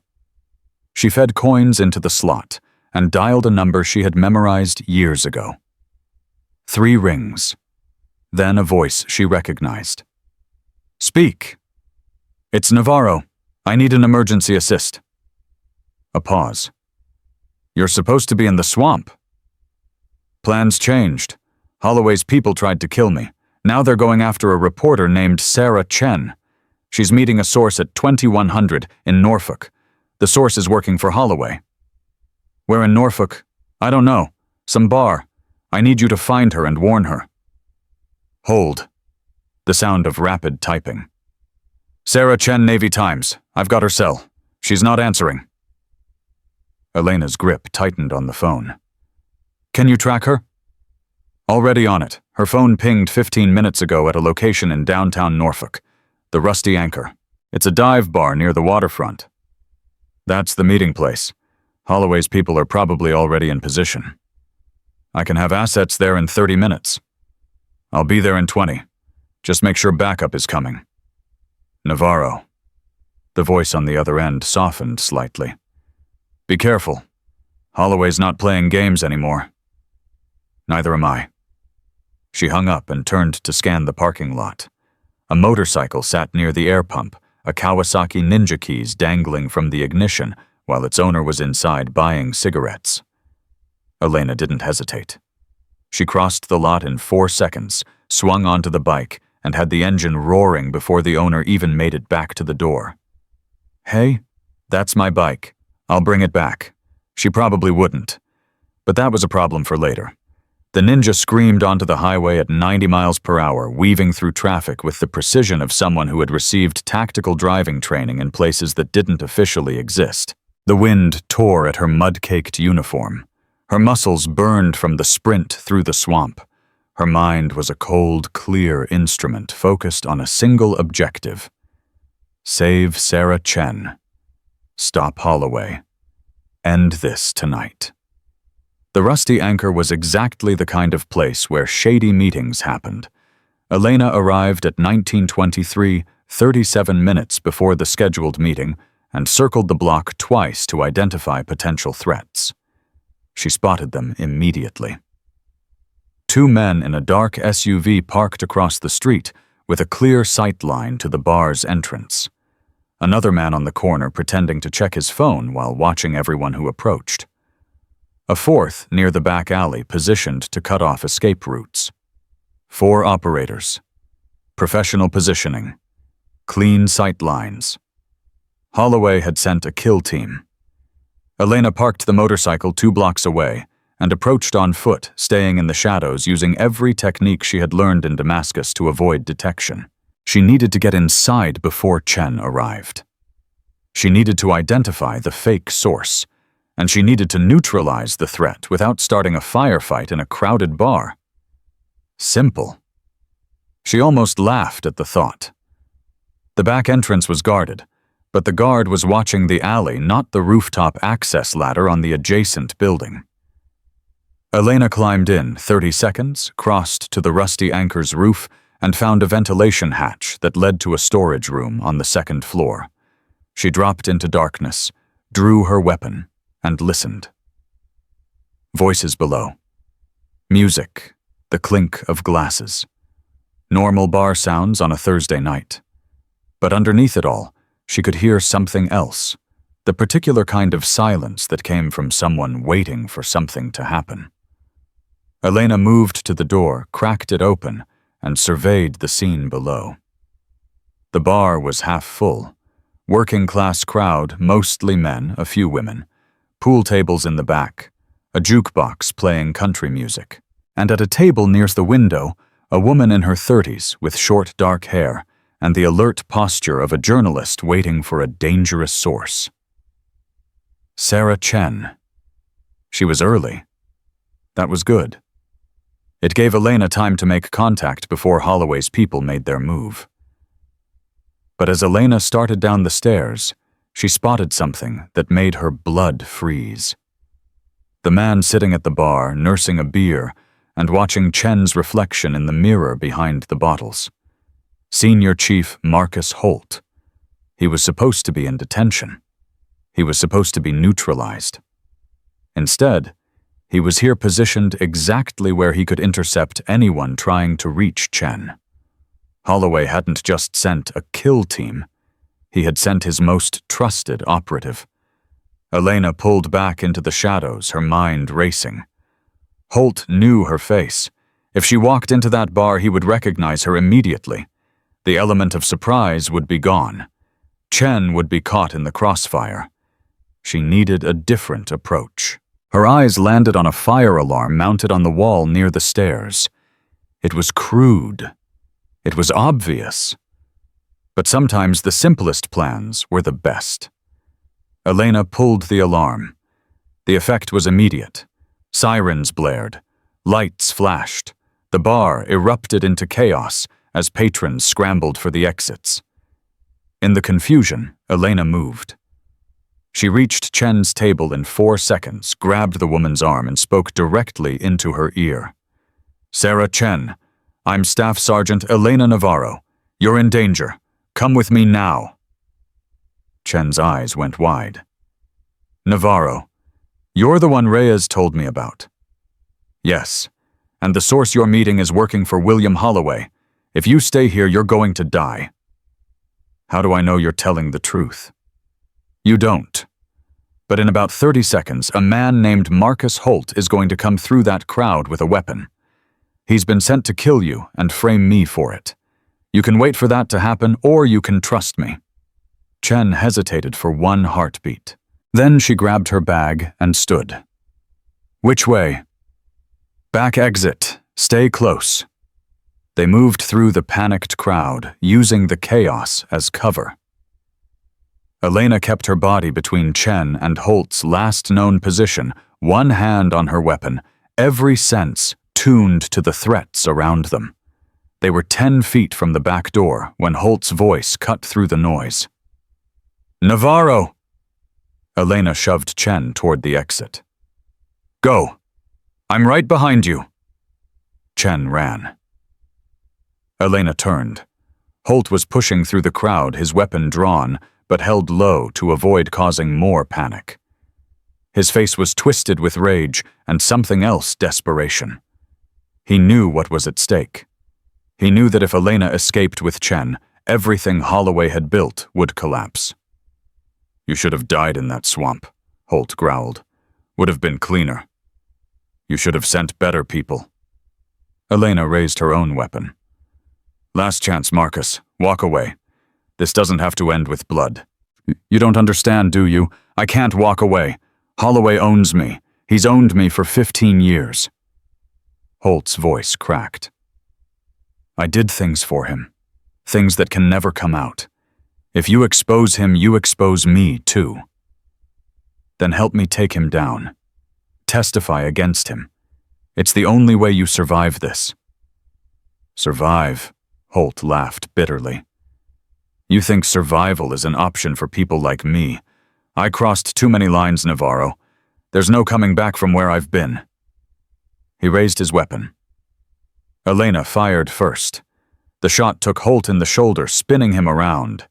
His own weapon discharged into the ceiling as he fell. Elena was on him in 2 seconds, kicking the gun away and pinning him to the floor with a knee on his chest. "Where's Holloway?" she demanded. "Where is he right now?" "Go to hell." She pressed harder on his wounded shoulder. He screamed. "Where?" "The marina. There's a yacht, the Sea Crown. He's planning to leave the country tonight if things go wrong. He's got contacts in Morocco, people who can make him disappear." "Who else is involved?" "How deep does this go?" "Deep, deeper than you know." Holt's eyes were glazing with pain. "It's not just Holloway. There are others. Admirals, politicians, defense contractors. They've been covering each other's mistakes for decades. Your brother wasn't the first person they sacrificed. He won't be the last. Give me names. I can't. They'll kill my family. My daughter, she's 14. They'll... His voice broke. Elena saw something she hadn't expected. Not malice, not defiance, but fear. The fear of a man who had made terrible choices and was finally facing the consequences. Your daughter, Elena said slowly. That's why you've been doing this. They're using her as leverage. They have people watching her. If I talk, if I deviate from the plan, she dies. Tears were streaming down Holt's face. I'm not a monster, Navarro. I'm just a man who made the wrong deal with the wrong people. Elena felt something shift inside her. She had spent weeks hating this man, wanting to destroy him. Now, looking at his broken face, she saw something familiar. Another victim of the same system that had killed Gabriel. I can protect her, Elena said. My father has resources, people outside Holloway's network. If you help me take him down, I'll make sure your daughter is safe. You can't promise that. No, but I can promise that if you don't help me, Holloway wins. And men like him will keep sacrificing other people's children to protect their careers. Elena's voice hardened. Your daughter grows up in a world where that's acceptable. Is that what you want? Holt closed his eyes. When he opened them again, something had changed. The Sea Crown, berth 47. Holloway's planning to leave at midnight, but he won't go without the files. What files? Insurance. Documentation of everyone involved in the network. Every dirty operation, every covered-up death, every bribe and blackmail. He keeps it on a secured drive, never lets it out of his sight. If you want to bring down the whole network, you need that drive. Where does he keep it? Safe on the yacht. Biometric lock fingerprint and retinal scan. Only Holloway can open it. Elena processed this information quickly. Getting to Holloway was one thing. Getting him to open a biometrically secured safe was another entirely. Unless she had leverage. The reporter, Elena said. Chen. She has copies of the documents Reyes sent. Does Holloway know about them? He knows she has something. That's why he wanted her dead to destroy the evidence before it went public. What if I could make him believe those documents are even more damaging than they actually are? What if he thought Chen had the full picture, names, dates, the entire network? Holt's eyes widened. He'd do anything to get those documents back. Anything. Even open his safe. Maybe, but you'd have to get him to believe the threat is real. Holloway's paranoid, but he's not stupid. Elena stood, her mind already racing through possibilities. I'm going to need your help. Your willing help. Not because I'm forcing you, but because you want to make this right. Why would you trust me after everything I've done? Because I know what it's like to carry something that's destroying you from the inside. Elena met his eyes. And because Gabriel would have given you a second chance. He always believed people could be better than their worst moments. Holt was silent for a long moment. Then slowly he nodded. What do you need me to do? Elena helped him to his feet.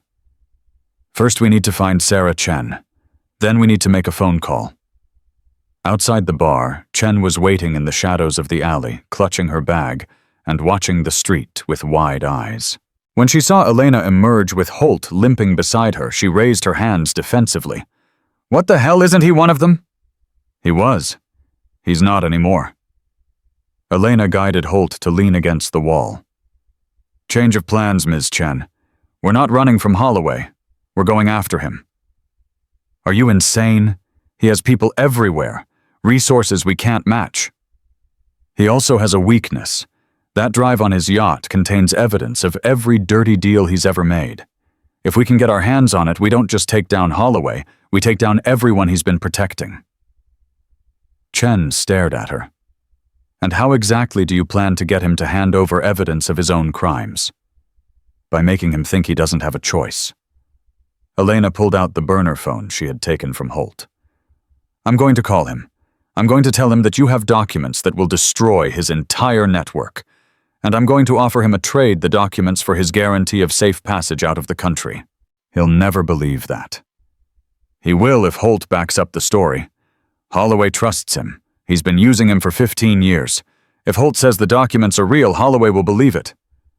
Chen looked at Holt. And you're just going to help after spending the whole night trying to kill me. I wasn't trying to kill you. Holt's voice was hollow. I was trying to survive. There's a difference. He met Chen's eyes. My daughter is 14 years old. They've been holding her over my head for 5 years. Every order I followed, every line I crossed, I did it because I thought it was the only way to keep her safe. And now I'm done running. Whatever happens next, at least my daughter will know her father tried to make things right at the end. Chen was quiet for a long moment. Then she nodded slowly. Okay. What's the plan? Elena outlined it quickly. Chen would stay hidden while Elena and Holt approached Holloway. They would claim to have the documents and demand a meeting. Once on the yacht, Elena would maneuver Holloway into opening the safe while Holt provided backup. The moment they had the drive, they would signal for extraction. What about the men he has with him? Chen asked. He's not going to be alone on that yacht. I've handled worse odds. Elena checked her weapon. Besides, we're not going in blind. My father has a team standing by. Once I give the signal, they'll move in. And if something goes wrong, then you take what evidence we have and you publish everything. Names, dates, the whole story. You make sure Gabriel's death wasn't for nothing. Chen held her gaze. You really are willing to die for this, aren't you? I've been willing to die for this since the moment they put my brother in the ground. Elena's voice was steady. But I'd rather live. So let's make sure this works. The call to Holloway lasted 47 seconds. Elena kept her voice cold, professional, detached. She told him she had the documents. She told him Chen had made copies. She told him the entire network would be exposed within 24 hours unless he agreed to her terms. Holloway listened without interrupting. When she finished, his voice came through the phone like silk wrapped around steel. You're bluffing, Staff Sergeant. You don't have anything. Then call my bluff. Watch what happens when the Navy Times publishes a story connecting you to the deaths of 3 SEALs in Syria. Watch what happens when every name in your little network starts trending on social media. Silence. What do you want? A meeting. Just you and me.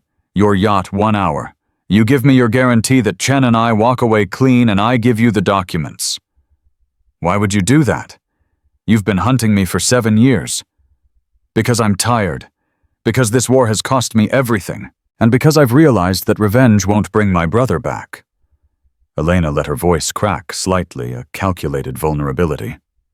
I just want it to be over, Holloway. Give me a way out and I'll disappear. You'll never hear from me again. Another silence. Elena could almost hear him calculating, weighing risks and rewards. 1 hour, berth 47. Come alone. I will. And Navarro, if this is a trap, I'll make sure what happens to you makes your brother's death look merciful. The line went dead. Elena looked at Holt. He bought it. Maybe. Or maybe he's setting his own trap. Holt grimaced as he shifted his wounded shoulder. Holloway's survived this long because he's always 3 moves ahead. Then we need to be 4 moves ahead.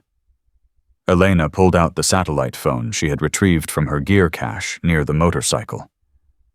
Time to call in the cavalry. Her father answered on the first ring. Elena, status, I'm in Norfolk. Holloway's on a yacht at the Marina berth 47. He's agreed to a meeting in 1 hour. I need your team in position. They're already moving. We intercepted your signal from the gas station. A pause. Santos and Webb are safe. Mercer is in custody. Whatever happens tonight, that evidence is secured. Good. But there's more at stake now than just Operation Sandstorm. Holloway has a drive with evidence of an entire network, admirals, politicians, contractors. If I can get him to open that safe, we can take down everyone. That's a big if. I know, but it's the only play we have. Silence on the line. Then her father's voice, rougher than before. I'm coming with the team. Dad, this isn't negotiable, Elena. You're my daughter. Gabriel was my son. If we're ending this tonight, we're ending it together. Elena felt something catch in her throat. Copy that, Admiral. See you at berth 47. She ended the call and turned to face the waterfront. Somewhere out there, William Holloway was preparing for a confrontation he thought he controlled. He had no idea what was coming. Elena started walking toward the Marina Gabriel's dog tag, burning against her chest like a promise waiting to be fulfilled. 1 hour. 1 meeting. 1 chance to bring down the man who had destroyed her family. She was ready. The Sea Crown sat at berth 47 like a predator waiting in dark water. Elena approached alone exactly as she had promised. Her weapon was holstered but accessible. Her body was coiled with tension. Her mind was clear. Somewhere behind her, hidden in the shadows of the marina, her father's team was moving into position. 8 former DevGru operators who had trained under Roberto Navarro and would follow him into hell if he asked. They were her insurance policy. But first, she had to get inside. 2 guards met her at the gangway. They searched her professionally, found her sidearm, and confiscated it without comment. One of them spoke into a radio, then gestured for her to board. Captain Holloway is waiting in the main cabin. Don't try anything stupid. Elena walked up the gangway and into the belly of the beast. Holloway was standing in the center of the cabin when she entered, a glass of scotch in his hand, and a smile on his face that didn't reach his eyes. He looked exactly like his campaign photos, handsome, distinguished the picture of American leadership. The picture of a man who had sent her brother to die. Staff Sergeant Navarro. He raised his glass in mock salute. I have to admit I'm impressed. You've caused me more trouble in 2 weeks than anyone has in 20 years. I'm just getting started. No, you're finished. Holloway's smile widened. You came here alone, unarmed, with nothing but a bluff and a prayer. That tells me you're desperate. Desperate people make mistakes. I'm not desperate. I'm patient. Elena held his gaze without flinching. There's a difference. Is there? Holloway set down his glass and walked toward her slowly. You know what I think. I think you came here to kill me. I think you've been planning this moment for 7 years, and now that it's finally here, you don't know what to do. I know exactly what to do. Then do it. He stopped 3 feet away, close enough that she could see the pulse in his throat. Go ahead. Attack me. My men will gun you down before you take 2 steps, but at least you'll die with the satisfaction of knowing you tried. Elena didn't move. I didn't come here to kill you, Holloway. I came here to offer you a choice. A choice. He laughed. What choice could you possibly offer me? The documents I have, the ones Chen was going to publish, they're just the beginning. Commander Reyes has been building a case against you for 7 years. She has communications, after-action reports, witness statements. She has everything. Holloway's smile flickered. Reyes is a coward. She would never. She already has. The files have been distributed to 3 separate locations. If I don't check in within the next hour, they go public. Your name, your network, every dirty deal you've ever made, all of it. You're bluffing. Am I? Elena pulled a folded piece of paper from her pocket and tossed it onto the table between them. That's a summary of what we have. Read it. Holloway picked up the paper slowly. As his eyes scanned the contents, his face went pale. His hand trembled slightly, the first crack in his armor. This is... How did you get this? I told you. Reyes has been building this case for 7 years. She was just waiting for someone brave enough to pull the trigger. Elena stepped closer. Here's your choice, Captain. You can let those documents go public and spend the rest of your life in Leavenworth. Or you can give me what I want, and I'll make sure certain names stay out of the story. What do you want? The drive. The one in your safe with the evidence of the entire network. Give it to me, and I'll let you disappear. Morocco wasn't it. I hear the weather is nice this time of year. Holloway stared at her. For a long moment, neither of them spoke. Then slowly a different kind of smile spread across his face. You're good, he said quietly. Better than I gave you credit for. You almost had me. Elena felt a chill run down her spine. What? The documents, the network, the safe. Holloway shook his head. You don't actually know what's on that drive, do you? You're fishing. You're hoping I'll panic and hand over evidence you can't even prove exists. I know enough. You know nothing. Holloway's voice hardened. You know about Operation Sandstorm. You know I approved the mission. You might even be able to prove negligence. But the network, the drive, that's a myth. Something Holt told you to save his own skin. Elena's mind raced. Was Holloway calling her bluff? Or was he bluffing himself, trying to make her doubt her own intelligence? Holt told me everything, she said. The biometric safe, the files on every dirty operation, the names of admirals and politicians who've been covering for each other for decades. Holt is a broken man who would say anything to save his daughter. Did he mention that part, that we've been holding his family over his head for years? Holloway laughed. There is no drive, Navarro. There is no network. There's just me making decisions that people like you don't have the stomach to make. You're lying. Am I? Then search the yacht. Tear it apart. You won't find anything because there's nothing to find. Holloway spread his arms. I'm not a criminal mastermind. I'm just a man who sent your brother on a mission that went wrong. That's all this has ever been, a tragic accident that you've turned into a conspiracy, because you can't accept that sometimes good people die for no reason. Elena felt something crack inside her. For a moment, just a moment, she doubted everything. Then she remembered Gabriel's face, his voice, the promise she had made over his grave. You're wrong, she said quietly. Gabriel didn't die for no reason. He died because you were too ambitious to admit you made a mistake. He died because your career was more important than his life. And what does that change? Holloway's voice was almost gentle. Even if everything you believe is true, what does it change? Gabriel is still dead. Your father is still broken, and you're still a woman standing alone on my yacht with no weapon and no way out. I'm not alone. The words hung in the air for exactly 2 seconds. Then the lights went out. Elena moved, the instant darkness fell. She had memorized the cabin layout during her conversation with Holloway, the position of the furniture, the distance to the exits, the location of the guards. In the chaos that followed the power cut, she was the only person who knew exactly where to go. Her hand found Holloway's throat in the darkness. She drove him backward, slamming him against the wall with enough force to knock the wind out of him. The safe, she hissed. Open it. Now. There is no... She pressed harder on his windpipe.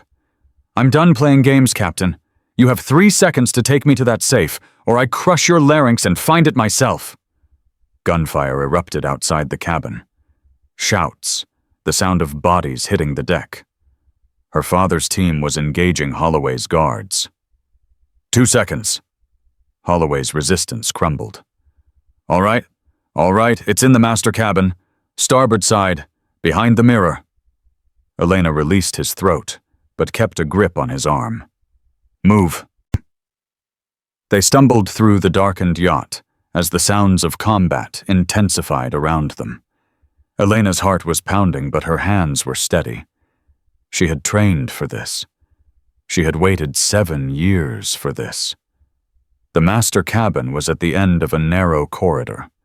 Elena kicked open the door and shoved Holloway inside. The mirror! Open it. Holloway moved to the wall and pressed a hidden panel. The mirror swung outward, revealing a compact safe with a biometric scanner. Fingerprint and retinal scan, Elena said. Do it. If I open this safe, I'm dead. The people in that network, they'll kill me before I can testify. That's not my problem. Open it. Holloway placed his thumb on the scanner. A light flashed green. He leaned forward for the retinal scan and the safe clicked open. Inside was a single flash drive. Small, unassuming.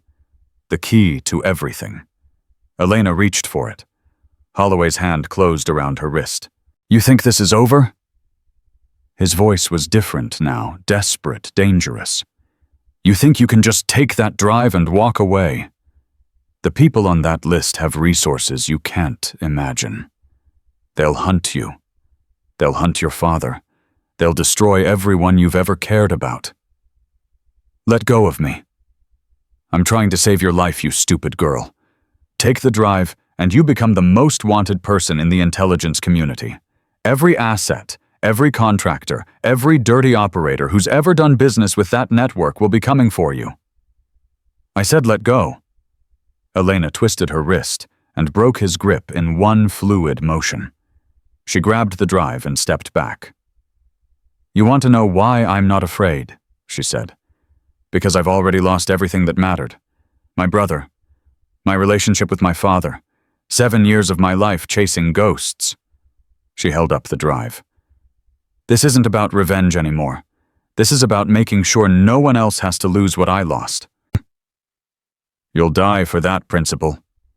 Maybe, but you'll go to prison, and that's enough for me. The cabin door burst open. Roberto Navarro stood in the doorway, weapon raised, flanked by 2 of his operators. Elena, status, I have it. She held up the drive. Everything's on here. The whole network. Her father's eyes moved to Holloway, who was slumped against the wall with the look of a man who had finally run out of options. Captain William Holloway, Roberto said, his voice carrying the weight of 40 years of military authority. By the authority vested in me by absolutely no one, you're under arrest for conspiracy, negligent homicide, and being the worst kind of coward, the kind who sends other people's children to die for his ambitions. You can't do this. I have rights. You have nothing. Roberto stepped closer. My son is dead because of you. My daughter almost died because of you. The only right you have left is the right to remain silent. He paused. I suggest you exercise it. 2 operators moved forward to secure Holloway. Elena watched as they zip-tied his hands and dragged him toward the deck. For a moment, their eyes met predator and prey, their positions finally reversed. This isn't over, Holloway said quietly. The people on that drive will never let this go public. They'll bury it. They'll bury you. Let them try. Elena's voice was ice. I've spent 7 years as a ghost. Let's see if they can catch me. Holloway was dragged away, and Elena was alone with her father in the master cabin of a yacht that had once been the nerve center of a conspiracy that had killed her brother. It was over. Finally, impossibly, it was over. Then her father did something she hadn't expected. He pulled her into a hug. I'm proud of you, he said, his voice rough with emotion. Gabriel would be proud of you. Elena stood rigid for a moment, unprepared for the contact after so many years of distance. Then slowly she let herself relax into her father's arms. I miss him, she whispered, every single day. I know. I miss him too. Roberto pulled back to look at her face. But he's not gone, Elena. He's right here. In you. In everything you've done to honor his memory. I didn't do this for honor. I did it because I was angry. Anger and honor aren't mutually exclusive. The best warriors I've ever known were driven by both." Her father smiled sadly. Gabriel was angry too, you know. Angry at the system, angry at the bureaucracy, angry at all the compromises he saw people making. He channeled that anger into being the best operator he could be. And look where it got him. It got him killed by a coward who wasn't worthy to command men like him. But it also inspired his sister to take down an entire network of corruption that's been poisoning special operations for decades. Roberto squeezed her shoulders. "That's a legacy, Elena. That's something that matters." Elena looked down at the flash drive in her hand. Such a small thing to contain so much destruction. "What happens now?" she asked. "Now we finish this. The drive goes to investigators I trust, people outside Holloway's network. The story goes public through channels he can't control. And you," he paused, "you decide what comes next." "What do you mean?" "I mean you've spent 7 years chasing this. Now that it's over, you get to choose what your life looks like. You can stay in the army, request a new assignment, try to build something that isn't defined by revenge." He met her eyes. "Or you can walk away. Start fresh somewhere. Be someone other than Gabriel Navarro's sister." Elena considered this for a long moment. For 7 years, her identity had been consumed by this mission. The investigation, the search for truth, the drive for justice. Who was she without it? "I don't know how to be anyone else," she admitted. "Then don't be anyone else. Be who you've always been, just without the weight of this on your shoulders." Roberto smiled. "You're a warrior, Elena. The best I've ever seen.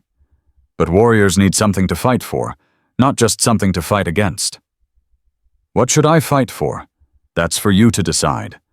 But if you want my suggestion..." He glanced toward the deck where the sounds of the operation's conclusion were filtering down. "There are a lot of young operators out there who need someone to show them what real leadership looks like. Someone who knows the cost of failure and the value of doing things right. You want me to teach? I want you to pass on what you've learned. The skills, the judgment, the willingness to sacrifice everything for what's right." Roberto's voice softened. "Gabriel used to talk about you, you know. He said you were the smartest person he knew, and someday you'd realize it, and stop trying to prove yourself to people who didn't matter." Elena felt tears burning behind her eyes. "He said that the night before his last deployment. He called me from Virginia Beach. He said he was worried about you, that you were pushing yourself too hard, that you'd never learned how to accept help." Roberto paused. "He made me promise to take care of you if anything happened to him, and I broke that promise. Dad, I was so lost in my own grief that I pushed you away instead of pulling you close. I told myself I was protecting you, but I was really just protecting myself from losing someone else." His voice cracked. "I'm sorry, Elena. I'm sorry for all of it." Elena reached out and took her father's hand, the same hand that had presented medals to heroes, signed orders that changed lives, shaped the careers of hundreds of operators. Now it was just a father's hand holding his daughter's in the aftermath of a battle they had finally won together. "I forgive you," she said, "and I think Gabriel would too." Roberto closed his eyes. When he opened them again, they were wet with tears. "Then let's go finish this. Together." They walked out of the master cabin and onto the deck, where the night air was cool, and the stars were bright, and the weight of 7 years was finally lifting from Elena's shoulders. The next 6 months moved faster than Elena expected. The drive contained everything Holt had promised, and more. Communications implicating 17 flag officers, financial records linking defense contractors to illegal operations, evidence of cover-ups spanning 3 presidential administrations. The scandal made national news. Congressional hearings were convened. Admirals resigned. Politicians withdrew from races. The network that had protected William Holloway for 20 years collapsed under the weight of its own corruption. Holloway himself was tried in military court and convicted on multiple counts of negligent homicide conspiracy and conduct unbecoming an officer. He was sentenced to 30 years at the United States Disciplinary Barracks in Fort Leavenworth. Elena testified at the trial. She spoke for 4 hours about Gabriel, about Operation Sandstorm, about the investigation that had consumed 7 years of her life. When she finished, the gallery was silent. The prosecutor asked her one final question. "Staff Sergeant Navarro, what do you hope comes from these proceedings?" Elena thought for a moment before answering. "I hope that someday a young operator will read about this case and understand that the people who lead them have a sacred obligation to tell the truth, even when the truth is inconvenient. I hope that commanders will think twice before approving missions based on compromised intelligence. And I hope that the families of Gabriel Navarro, James Patterson, and Michael Torres can finally have peace knowing that the men responsible for their deaths have been held accountable." She paused. "But mostly I hope my brother can rest now. He deserved better than what he got. They all did." The verdict came back guilty on all counts. Elena watched from the gallery as Holloway was led away in chains. Their eyes met one final time. He looked broken, diminished, a shadow of the man who had once commanded the loyalty of hundreds. Elena felt nothing, not satisfaction, not triumph, not even relief, just a quiet certainty that she had done what needed to be done. Commander Reyes was cleared of any wrongdoing and promoted to captain. She was assigned to lead a new oversight committee focused on preventing intelligence failures in special operations. Senior Chief Holt testified against Holloway in exchange for a reduced sentence and protection for his daughter. He served 18 months at a minimum security facility before being released to a quiet life somewhere in the Midwest. Elena never saw him again, but she heard through contacts that his daughter had enrolled in college to study criminal justice. She hoped the girl found whatever she was looking for. Sarah Chen won a Pulitzer Prize for her coverage of the scandal. Her series of articles exposed not just Holloway's crimes, but the systemic failures that had allowed them to happen. She dedicated her award to the men and women who serve in silence and the families who wait for them to come home. Elena attended the ceremony. Afterward, Chen found her in the crowd. "Thank you," Chen said simply, "for everything. I should be thanking you. You took a risk publishing that story. You could have been killed. So could you. But you did it anyway." Chen smiled. "That's what courage looks like, Staff Sergeant. I just wrote about it. You lived it." Elena returned to Dam Neck 2 months after Holloway's conviction, not as a temporary instructor this time, but as the permanent senior combatives instructor for Naval Special Warfare Group 2. The first Army NCO and the first woman to hold the position.